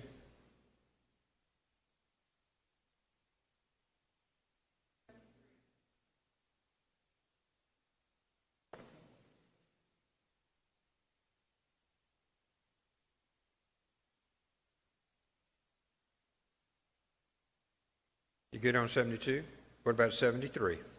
Pass. Senator Barnett passes on 73. 74, Judd B. Judd B. Senator Wiggins? Pass. 75. Pass. 76. 76. 77. Senator Wiggins, you're recognized. We're on the 77 on the calendar. Thank you, Mr. President. Go to item number 77. Call that up. Ask the title be read. Ask the title, Mr. Clerk, read the title. Senate Bill number 2658, Domesticated Dogs and Cats Revised Offensive Abuse of. Quite simply, the House receded from its amendment, and the bill is exactly what we passed on the first go-around. So with that, I'd be happy to answer any questions. If not, move passage on the morning roll call, Mr. President. Any questions? Any questions? Senators move by passage on the morning roll calls. Anyone object to the procedure? Anyone wish to be recorded as voting no? Anyone present? Seeing none, bill is passed, Mr. Clerk. 78. Corrections, Senator Barnett. Pass. 79, Senator Barnett. Corrections. Pass. 80, Fresh Start. Senator Horn. Pass. Chairman Seymour. We're on number 81 on the calendar, please. All the others retain their place on the calendar. Mr. President, I ask you to call Senate Bill 2821 and have the title read.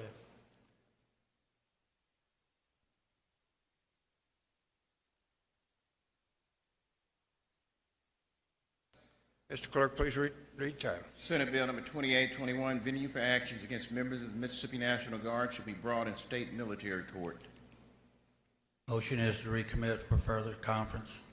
Motion to recommit for further conference. All in favor signify by saying aye. All opposed, nay. The ayes have it. Thank you, Senator. 82 on the calendar. County Affairs. County Affairs, Senator. Pass. 83. Pass. 84. Chairman Doty. Pass. 85. Chairman Bryan, you're recognized. 85 on the calendar. Others retain the place on the calendar. 85. Mr. Chairman, I move that we take up items 85 through 97 on the calendar in block. 85 through 97 on the calendar in block. I don't know if I'm supposed to have the titles read or We have to read the titles, what the Mr. Clerk. appropriate procedure is. I'm rusty. All right. Well, Mr. Clerk, would you read the titles 85 through 97 in block? Senate nomination number 12, Mark Darrell Williams, DMD, Meridian, Mississippi, Mississippi State Board of Dental Examiners, term effective immediately and ending June 30th, 2023, representing Dentist District 3 as a licensed dentist, Vice Dr. Mark Donald. Senate nomination number 13, Desmond Wayne Hoda, D.C., Diamond Head, Mississippi State Board of Chiropractic Examiners, 5-year term effective immediately and ending April 20th, 2022, representing the 4th Congressional District. Senate nomination number 15, Billy Vaughn, Bill Mayfield, Brandon, Mississippi, Board of Directors for the Mississippi Industries for the Blind as the educator with expertise in rehabilitation or the field of blindness. 4-year term beginning July 1st, 2020 and ending June 30th, 2024. Senate nomination number 16, Isaac Luther Booth, Jr., LPC, Richton, Mississippi, Mississippi State Board of Examiners for Licensed Professional Counselors, term effective immediately and ending June 30th, 2023, representing the 4th Congressional District, Vice Victoria Williams.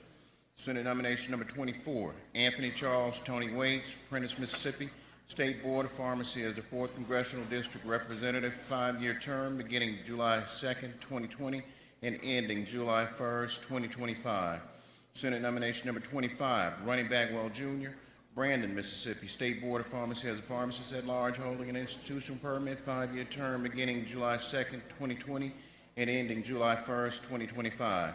Senate nomination number 26, Stephen Patrick Steve Edwards, O.D., Water Valley, Mississippi, Mississippi State Board of Optometry, 5-year term beginning July 1st, 2020 and ending June 30th, 2025, representing the 1st Congressional District as it existed in 1980.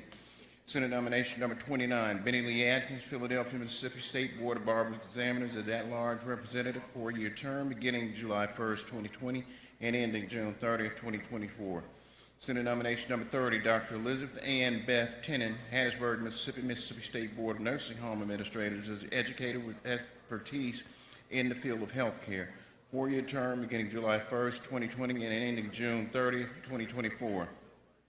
Senate nomination number 35, Michael Ray Walker, M.D., Florida, Mississippi, Mississippi State Board of Nursing Home Administrators as licensed and practicing medical doctor or physician. Term effective immediately and ends June 30th, 2022. Mr. President, I move that the rules be suspended to consider all these matters in block. Motion to have the rules suspended to consider these motions in block. All in favor signify by saying aye. All opposed, nay. The ayes have it. Senator Bryan, please proceed. Well, first of all, I would like to thank the Chairman of Energy for pointing out to me that although it appeared that I said item 97, I'd only meant to go to item 94, the last 3 items being out of the Energy Committee. So, Mr. President, these are appointments that were considered by the committee. Given the circumstances we're in, we did not ask these individuals to come appear before the committee. The peer committee prepared a report based on public records. They did not do an in-depth report on these individuals, and the committee reported them unanimously to the Senate. If there are no questions, I move that we do advise and consent through use of the morning roll call.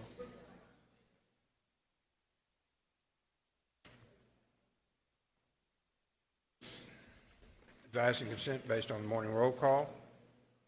Does anyone object to the procedure? Anyone wish to be reported as voting no? Anyone present?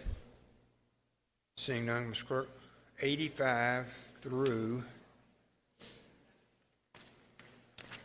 97.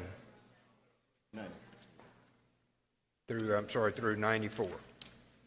And we'll go to 95. 95. Senator Carter is recognized for 95.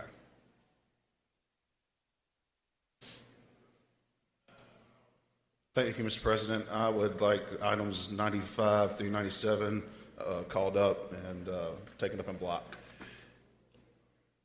Mr. Clerk, please read titles. Senate nomination number 37, Catherine Ann Collier, Madison, Mississippi, Executive Secretary of the Mississippi Public Service Commission for the term of the Commissioners. Senate nomination number 38, James Hinkle, Jimmy Heidelberg, Pascagoula, Mississippi, Mississippi Oil and Gas Board, term effective April 1st, 2020, and ending March 31st, 2024. Senate nomination number 39, James Harold Jim Herring, Sr., Kent, Mississippi State Oil and Gas Board, term beginning June 1st, 2020, and ending May 7, 2024. Mr. President, I move that we do advise and consent and be recognized to explain. You're recognized to explain on advise and consent. All 3 of these individuals came to, actually 2 out of 3 individuals came to the committee, Catherine Collier and Jim Herring, and Jimmy Heidenberg is a reappointment.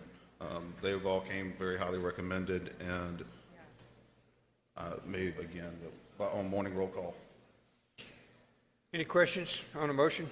Seeing none, advise and consent based on the morning roll call. Does anyone object to the procedure? Anyone wish to be recorded as voting no? Anyone present?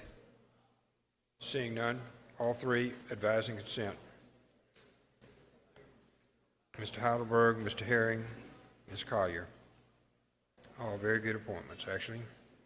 Okay, we're going back on the calendar, and we'll start back. Senator McMahon, you're recognized. Mr. President, I'd like to skip items 1 and 2, go to item 3, ask that the rules be suspended for consideration of item 3, ask that the title be read. Rules be suspended. All in favor signify by saying aye. All opposed, nay. The ayes have it. Please proceed, Senator. Item 3. I would ask that I would ask you to vote. I want to make the motion to table the motion to reconsider the vote. Mr. Clerk, please read the title. House Bill number 1579, Jackson County, authorized to allow the payment of certain accounts receivable by credit cards and other forms of electronic payment. My motion is to table the motion to reconsider. Table the motion to reconsider. Senator, before you leave, we have a question. Senator Blackwell, for what purpose do you seek recognition? I'd like to speak on the bill at the proper time. Senator Blackwell would like to speak on the bill. Any questions for Senator McMahon? Senator Blackwell is recognized.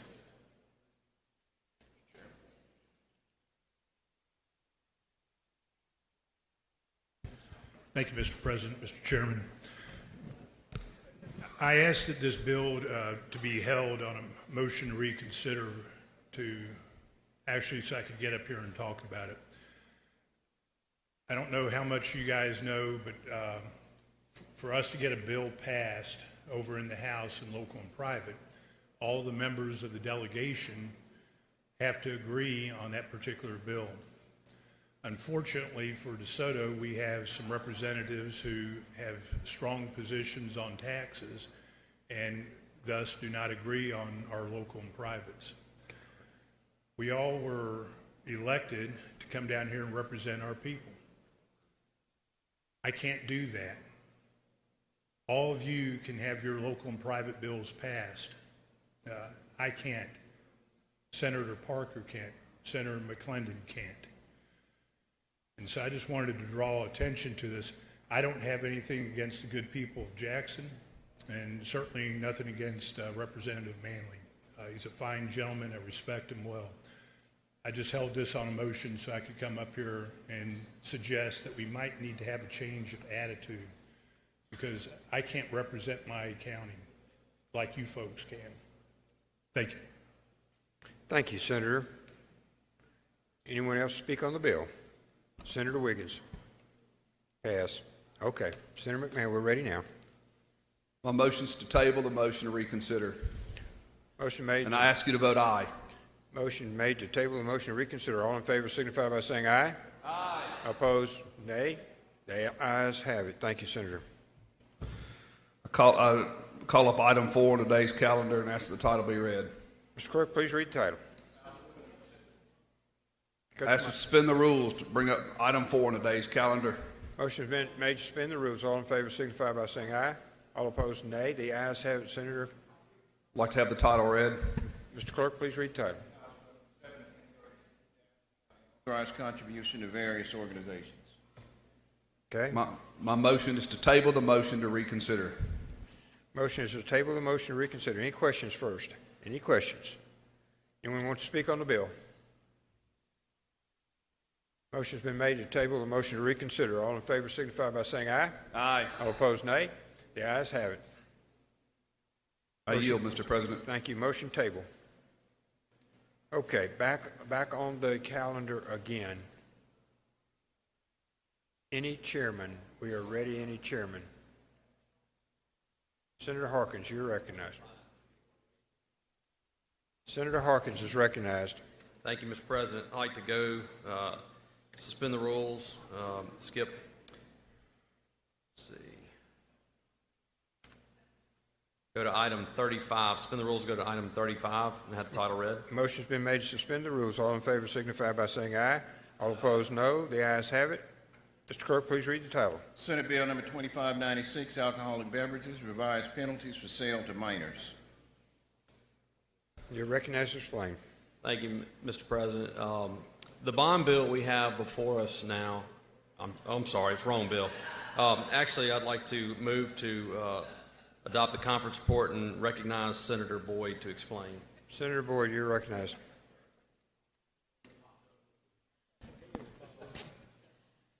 bill deals with the selling of alcohol, tobacco, and alternative nicotine products to those under 21. There are no taxes in this bill. Section 1 is the section that deals with alcohol permits in lines 26 through 62. We've revised the enforcement scheme to give greater flexibility in this section.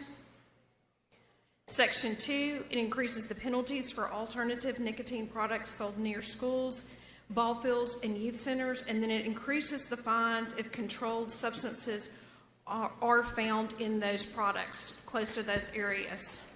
Section 3 creates the penalties for selling the alternative nicotine products to those under 21. Section 4 places alternative nicotine products into existing code sections that prohibits minors from purchasing or possessing in school property. This does not create a criminal record for the minors. Sections 5 and 6 changes the language to conform with existing federal law and adds alternative nicotine products. Section 7 amends current code to add alternative nicotine products under the coordination of the Attorney General's Office enforcement divisions. That is an explanation of the bill. Do I have any questions? Any questions on the bill? Senator Fillingane. Thank you, Mr. President. Do you for a question? You for a question, Senator Fillingane is recognized. Thank you, Senator Boyd. I just wanted to make sure, I think you said this at the very beginning, but it was kind of noisy back here. I just wanted to make sure I understood you that there were no changes to any of the current taxes on any of these products, the alternative nicotine products. No taxes. Thank you so much. Thank you, Mr. President. Thank you, Senator. Any other questions for Senator Boyd? Any other questions? Seeing none, Senator, we're ready for your motion. I move for final passage and the afternoon roll call. I move to adopt the conference report and the morning roll call. That's close enough. Thank you very much. Thank you. Anyone object to the procedure? Anyone wish to be recorded as voting no? No. Hill. Chisholm. Tate. Mr. Clerk, read the noes, please. Voting no, Hill, Chisholm, and Tate. Present? Seeing none. Bill passes. Back on the calendar, any chairman desire to bring a bill at this point? Any chairman? Senator Barnett?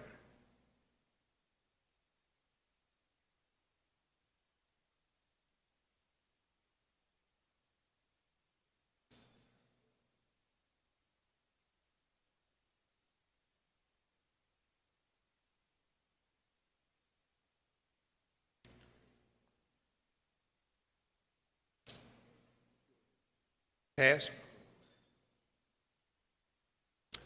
Thank you, Senator. Any chairman to bring a bill?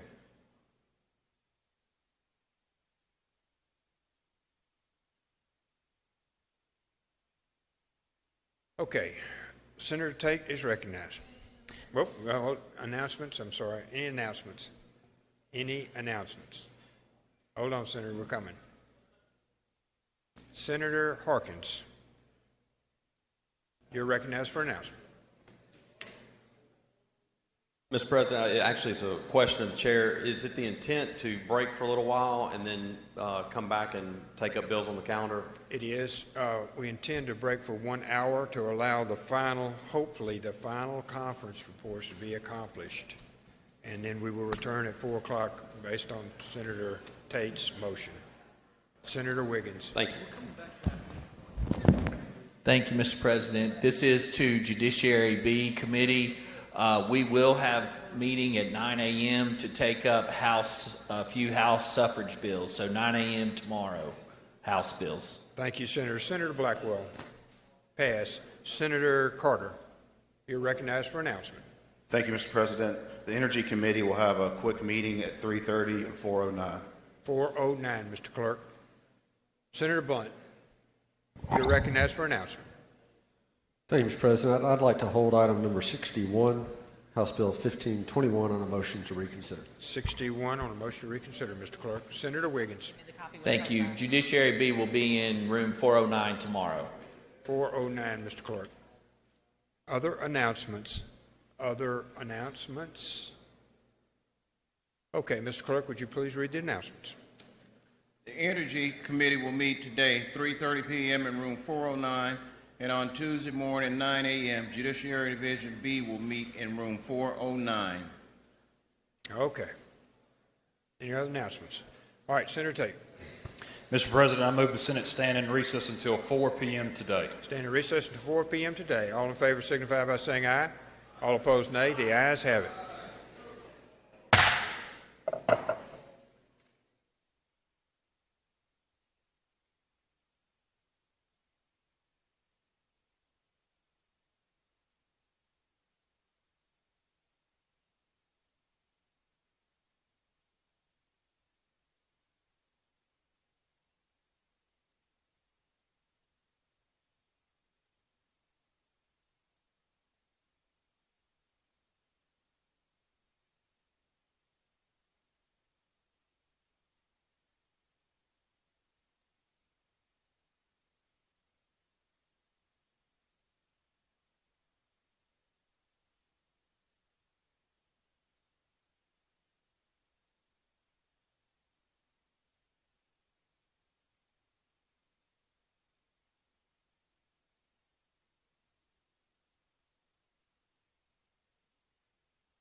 Senate returns to session. We're back on the calendar.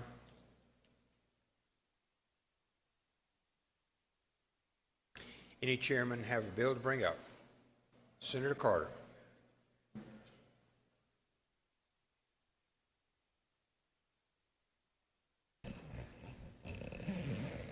Thank you, Mr. President. I'd like to suspend the rules and bring up number 9 on the calendar.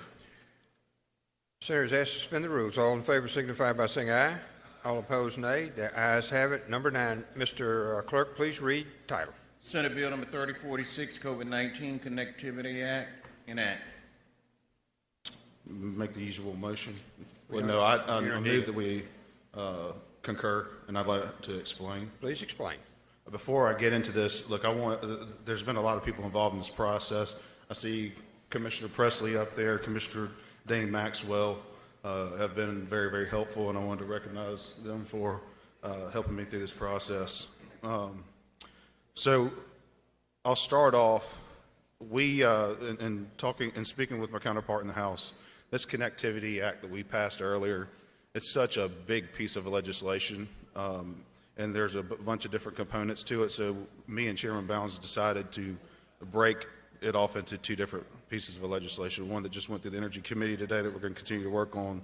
But this one addresses fiber.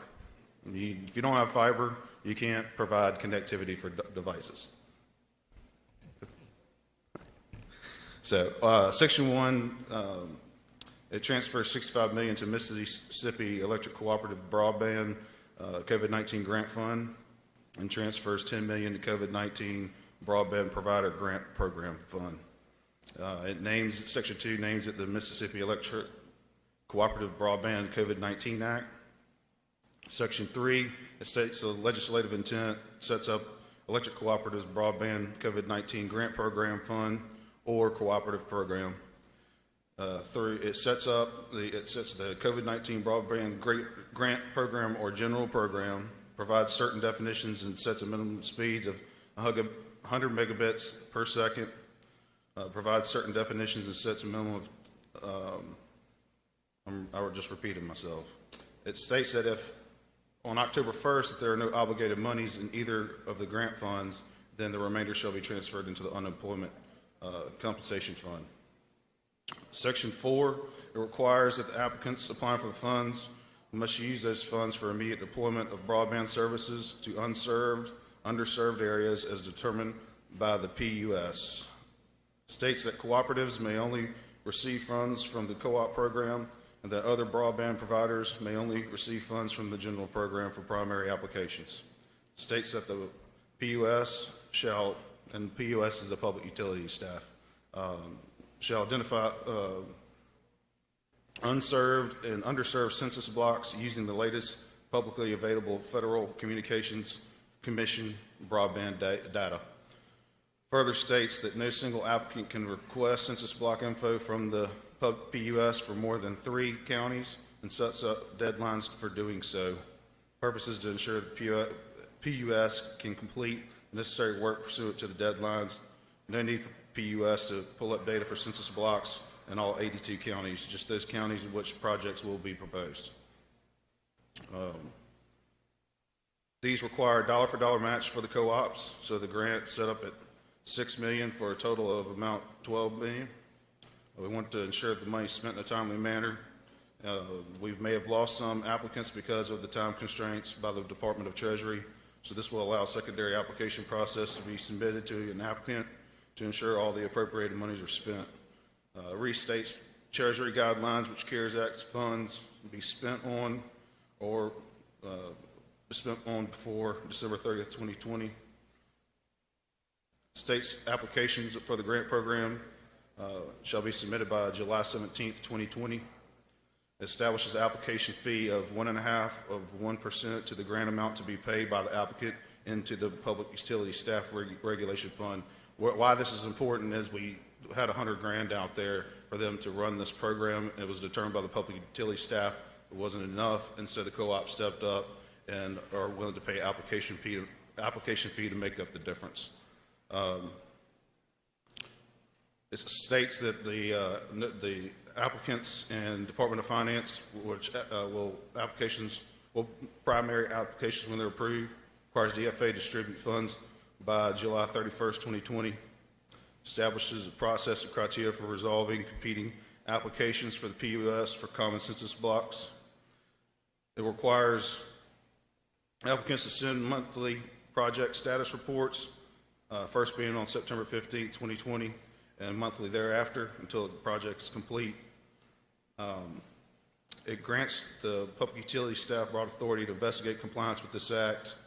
It requires the public utility staff to provide written notice of compliance to applicants and DFA after review notice.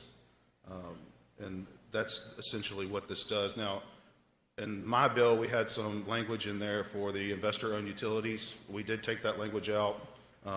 Me and Chairman Bounds are looking to have that issue solved by October when we come back.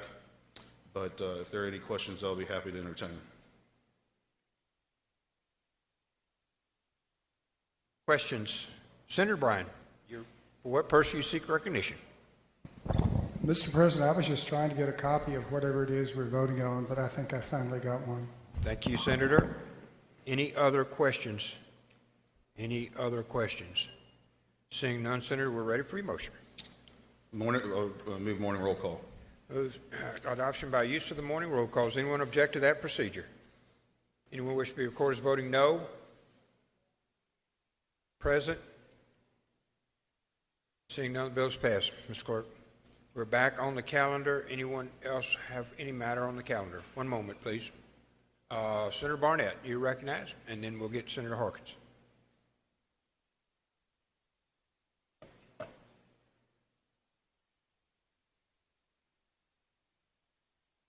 Thank you, Mr. President. I said we suspend the rules and to go back, take up item number 73 on today's calendar.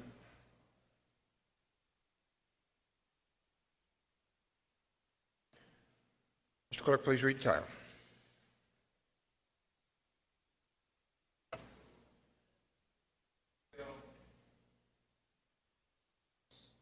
Senate Bill number 2469, correction. Senior status judge may authorize parole eligibility for non-violent offender. Thank you, Mr. President. At this time, I'd like to call up Senator McCone to explain the bill. Senator McCone, you're recognized.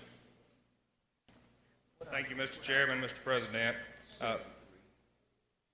This bill has already come out of this chamber once. It went to the other side and had some language put in it. That language has been taken back out along with the reverse repealer. Essentially what this bill does, at the end of the day, it just allows for a senior circuit judge or another circuit judge to be authorized pursuant to this statute for eligibility for parole considerations. That's all it does. That's the whole line, one line, just to allow that to be done. And like I said, this chamber's already passed it out, and we're just going back to the Senate version of that bill. So I would take questions, Mr. President. There's no questions. I'd move for final passage or adoption of the conference report by the use of the morning roll call. Questions? Senator Harkins, do you have a question? No, I'm sorry, you went on the next motion. All right. Any questions? Any questions? Seeing none, Senators move adoption of the morning roll call. Anyone object to the procedure? Anyone wish to be recorded as voting no? Seeing none present? Seeing none, the bill is passed. Mr. Clerk. Senator Michelle, you're recognized.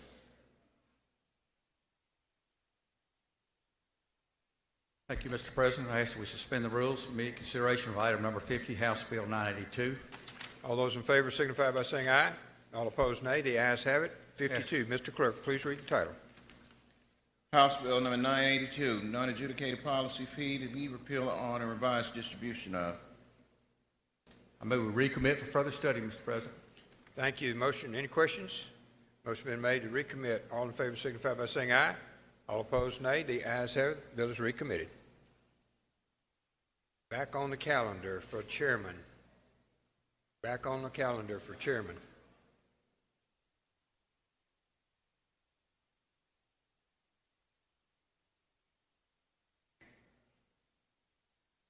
Anyone else on the calendar? All right, Senator Harkins, I believe you have a motion, please. Thank you, Mr. President. I want to call a Finance Committee meeting. We have a nomination to take up. It's urgent. Thank you. In room 216, immediately upon recess. 216 immediately upon recess, and then we will return here. Senator Polk, you're recognized. Oh, is there any other announcements before we go? Senator Suber, I'm sorry, we have an announcement. Senator Suber. Adjourn in memory. Please proceed. On behalf of Senator Younger and myself, I would like to send it to adjourn on behalf of Joe Griffin, Mama Joe Anderson from Oklahoma. Thank you. Thank you, Senator. Anyone else? Anyone else on the announcements? All right, seeing none, we'll go to Senator Polk. Thank you, Mr. President. I move the Senate stand in recess, subject to call of the chair. Move to recess, subject to call of the chair. All in favor signify by saying aye. All opposed, nay. We stand in recess.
Thank you, Mr. Clerk. Senate returns to session. We'll first start with any chairman desire to bring up anything on the general calendar. Last call. Last call on the general calendar. Seeing none, we will go to the supplemental calendar, number 1.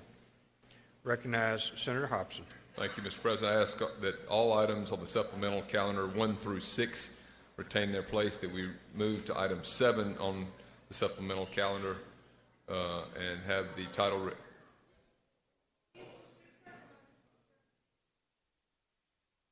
I would move that item while they're waiting and have the title read. One moment.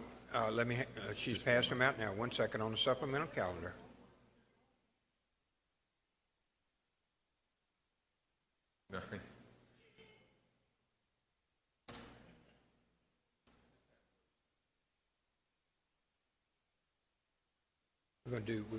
We'll skip to 7. 1 moment. She's just about through, Senator, and we'll proceed.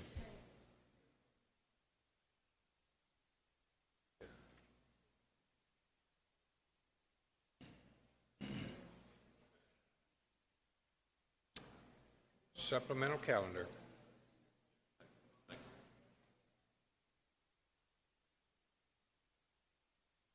Everyone have a copy of the supplemental calendar? There you go.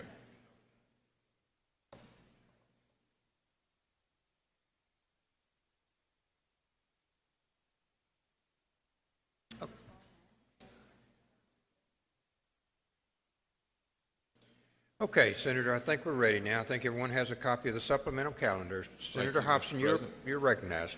Yes, again, I move that items 1 through 6 retain their place on the calendar. We move to item 7 and have the title read. Numbers 1 through 6 will retain their place on the calendar. Item 7, please read the title, Mr. Clerk. Senate Bill number 2929, appropriation IHL Alcorn State Agricultural Programs. Thank you, Mr. President. You'll recall that we had recommitted this bill earlier. This is the Alcorn State Ag Programs. In that bill, one of the items that had been excluded for the 0% cut was the extension service, so we went and reworked the bill of the conference report. Total action is $6,273,001, and again, the only change that we put in from the previous adoption of the conference report was to make sure there was no cut to the extension service, which means the overall cut to the ag program was reduced down to 1.98% from the 3% it had been cut previously. Happy to yield to questions if there are none. I move adoption of the conference report by use of the morning roll call.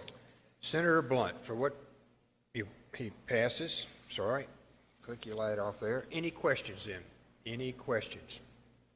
Senators move for use of the morning roll call. Anyone object to the procedure? Anyone wish it recorded as voting no? Present. Seeing none, no is passed. Thank you, Senator. Thank you, Mr. President. I ask that items 8 through 15 on the supplemental calendar retain their place. And then I would ask that to suspend the rules to move back to the original calendar of the day, to return to item 11.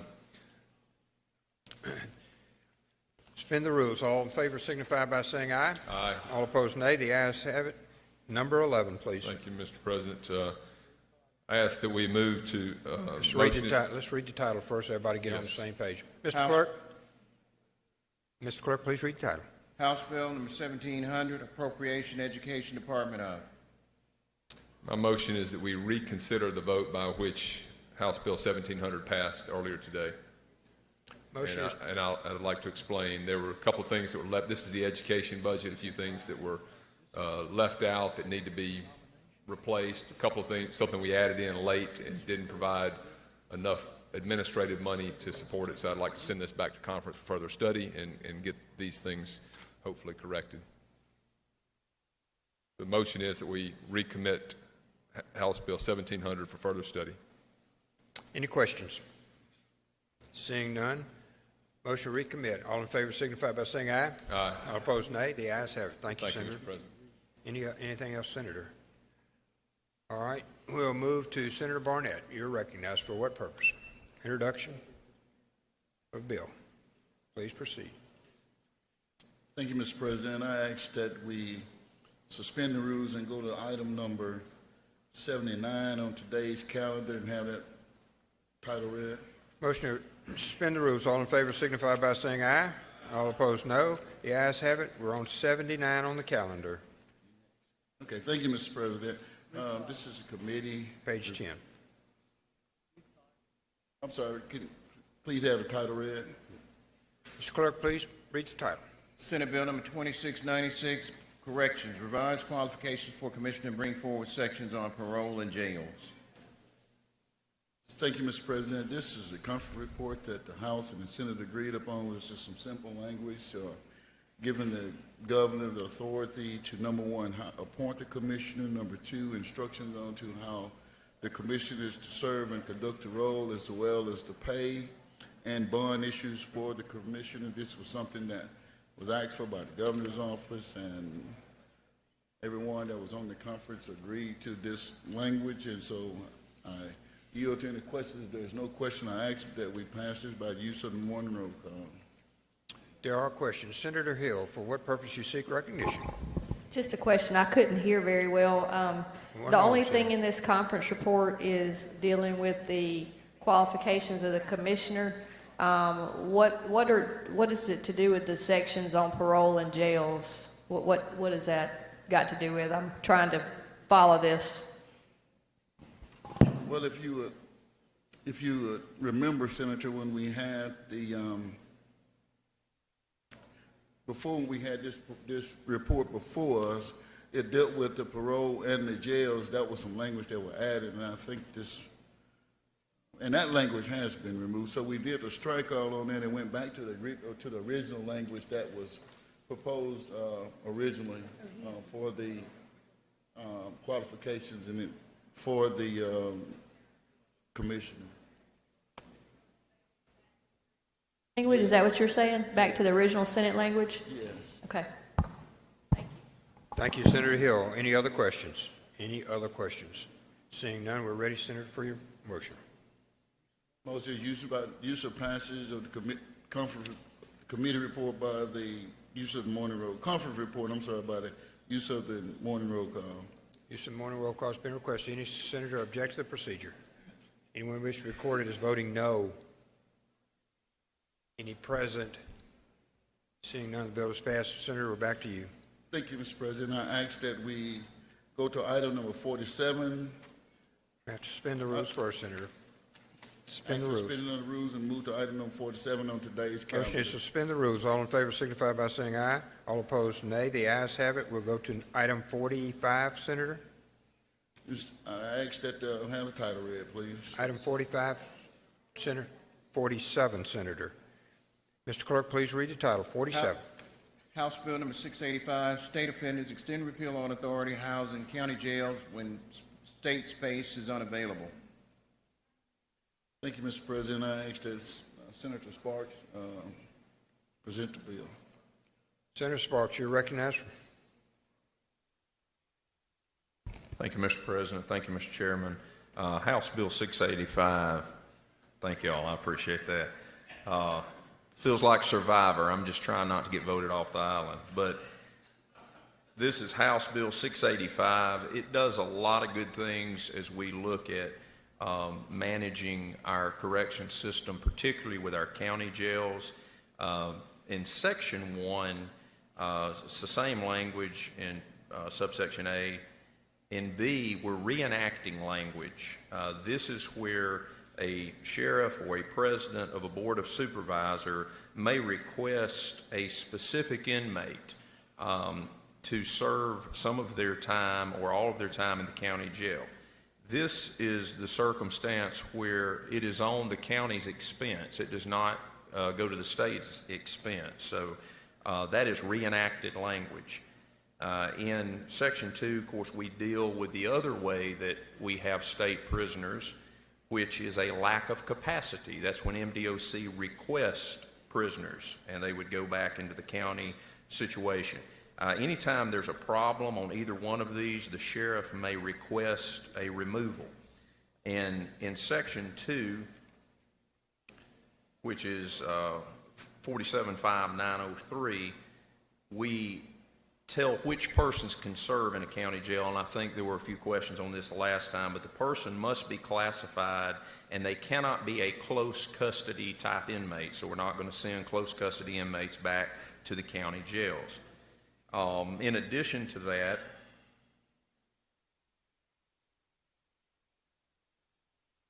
there is not a, again, it's a request by a sheriff, and the county would assume the cost of those requests, again, as it is an individual.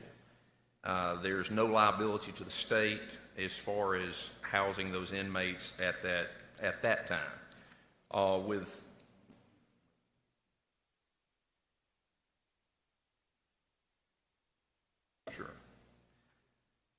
There's also in Section 6, there's a repealer.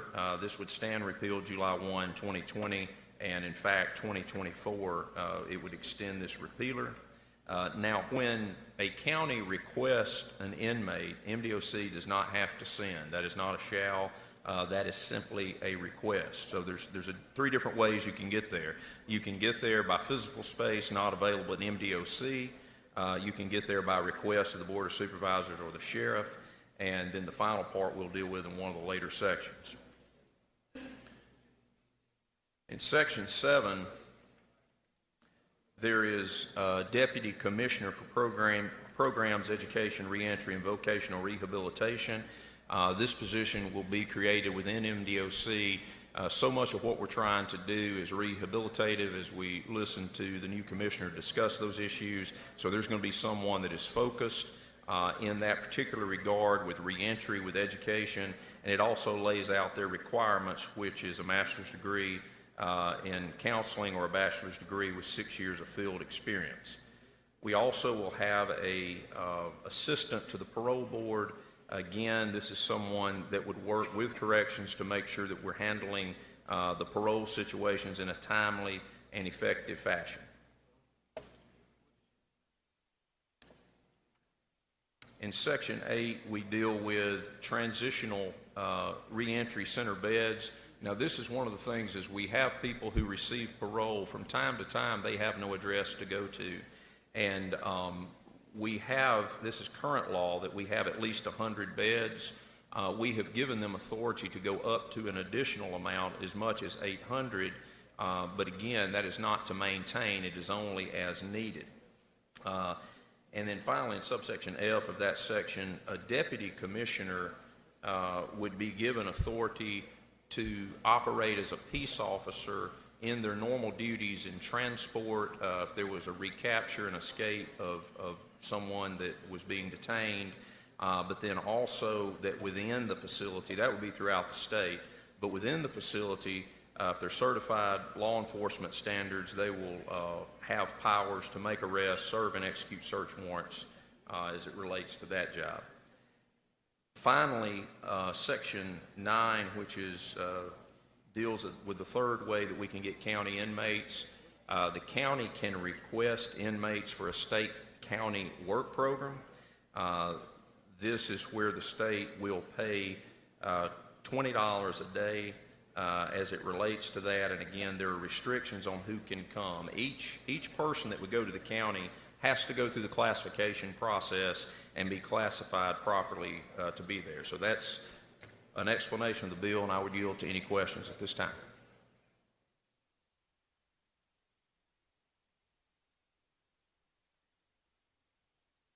Any questions? Any questions? Senator Younger. Thank you, Purpose Mr. you seek President. recognition. Quick question, please. Senator, will you yield for a question? I yield. Thank you. To be classified, they have to come to Rankin, or can they be classified in that county? You know, that's a good question, Senator. Generally, people come to Rankin to be classified. There is. And how much is the state paying to keep prisoners in the state prisons? I want to say that number that I have heard tossed around is around $50, $50 to $53. And so if people go back to the county and we're paying $20 a day, and keep in mind, these are people who are going back for a state county work program. So the county is also receiving the benefit of the work that would be done. So it helps the state, it also helps the county. Appreciate your hard work, you and Senator Barnett. Thank y'all. Thank you. Thank you. Senator Hill, for what purpose you seek recognition? Just a quick question. For you for a question, Senator. I yield. I'm really liking this bill. So basically, if a request is made by a sheriff or by, say, a family member is asking to have an inmate move closer home, and we contact, MDOC, and they just tell us, no, they can't be moved. They would have to give us a letter with the reasoning in writing as to why that inmate's not eligible to be moved under this bill, correct? I think that is correct. I want to make sure that we understand the distinction. If I ask in general for work program participants, I'm not asking for a specific person. If at sentencing, I ask specifically for a person, MDOC is under a obligation to give me in writing a reasoning. Now, if someone has been in the system and there's a request to move, I do not think that is particularly covered in this bill, but I understand. Well, I think that maybe we need to expand that, because many times it's a real hardship on families to drive across the state to see an inmate. And I would like to see, if this does not address it, I would like that we could address it in the future, because if there's no legitimate reason that inmate can't be moved closer to home to make it easier for that family to visit that, then I think we should accommodate it if there's some way to do that. And I think that is an ultimate goal. I know for the chairman and myself and others that have spoken, is the more that we can get people back into the regionals and into the counties where they live, where their families are, where they can keep that establishment of The relationship. better off they are. That's correct. Yeah, So, I agree with that. Thank you. Thank you, Senator. Thank you, Senator Hill. Any other questions? Any other questions? I see none. We're ready for your motion, Senator.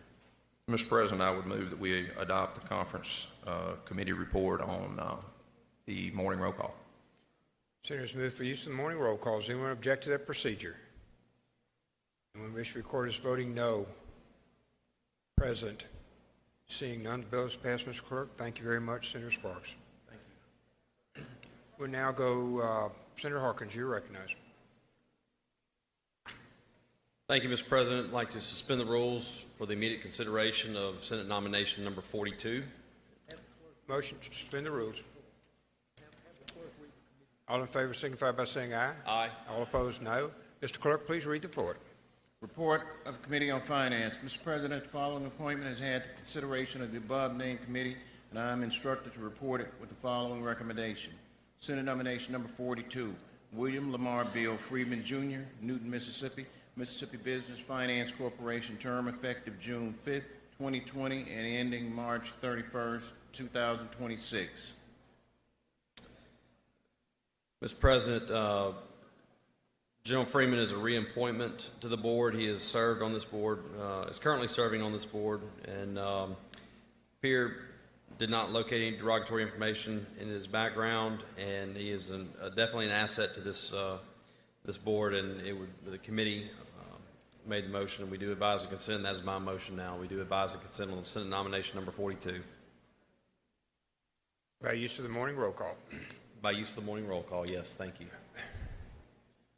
Senators, move for use of the morning roll call on adoption. Anyone object to the procedure? Anyone wish to be recorded as voting no? Present. Seeing none. Advising consent is granted for Mr. Freeman. Okay, back on the calendar. Back on the calendar. Anyone have anything to raise on the calendar?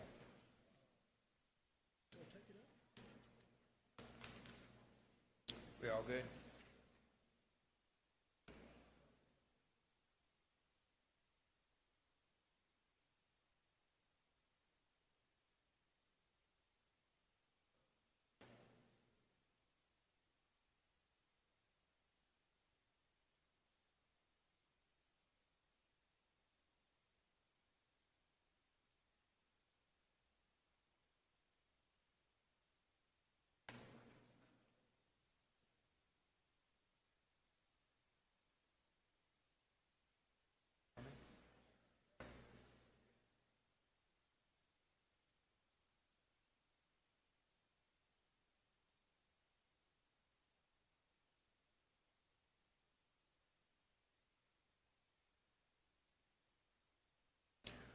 Okay, ladies and gentlemen,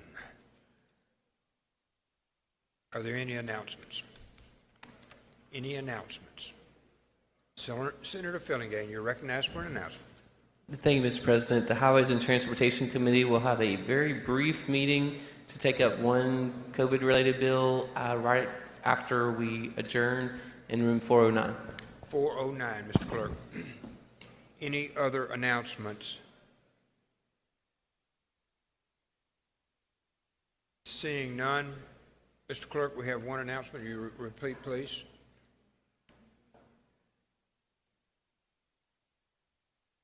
Highways and Transportation will meet upon recess in room 409. Senator Barnett, for what purpose you seek recognition? Announcement, Mr. President. Please proceed. Thank you. Asking all of the Senate Democrats to please meet me in room 408 for just about 5 minutes immediately after recess. 408. Anyone else? Anyone else? We would appreciate any of the remaining conference reports. Senator Polk, you're recognized. Thank you, Mr. President. I move the Senate stand in recess until 6 p.m. this evening or until the last committee and/or conference reports are filed, at which time the journal will reflect. We're adjourned until 10 a.m. tomorrow. 6 p.m. today, last conference, adjourned until 10 p.m. tomorrow. All in favor signify by saying aye. All opposed, nay. The ayes have it. We stand adjourned.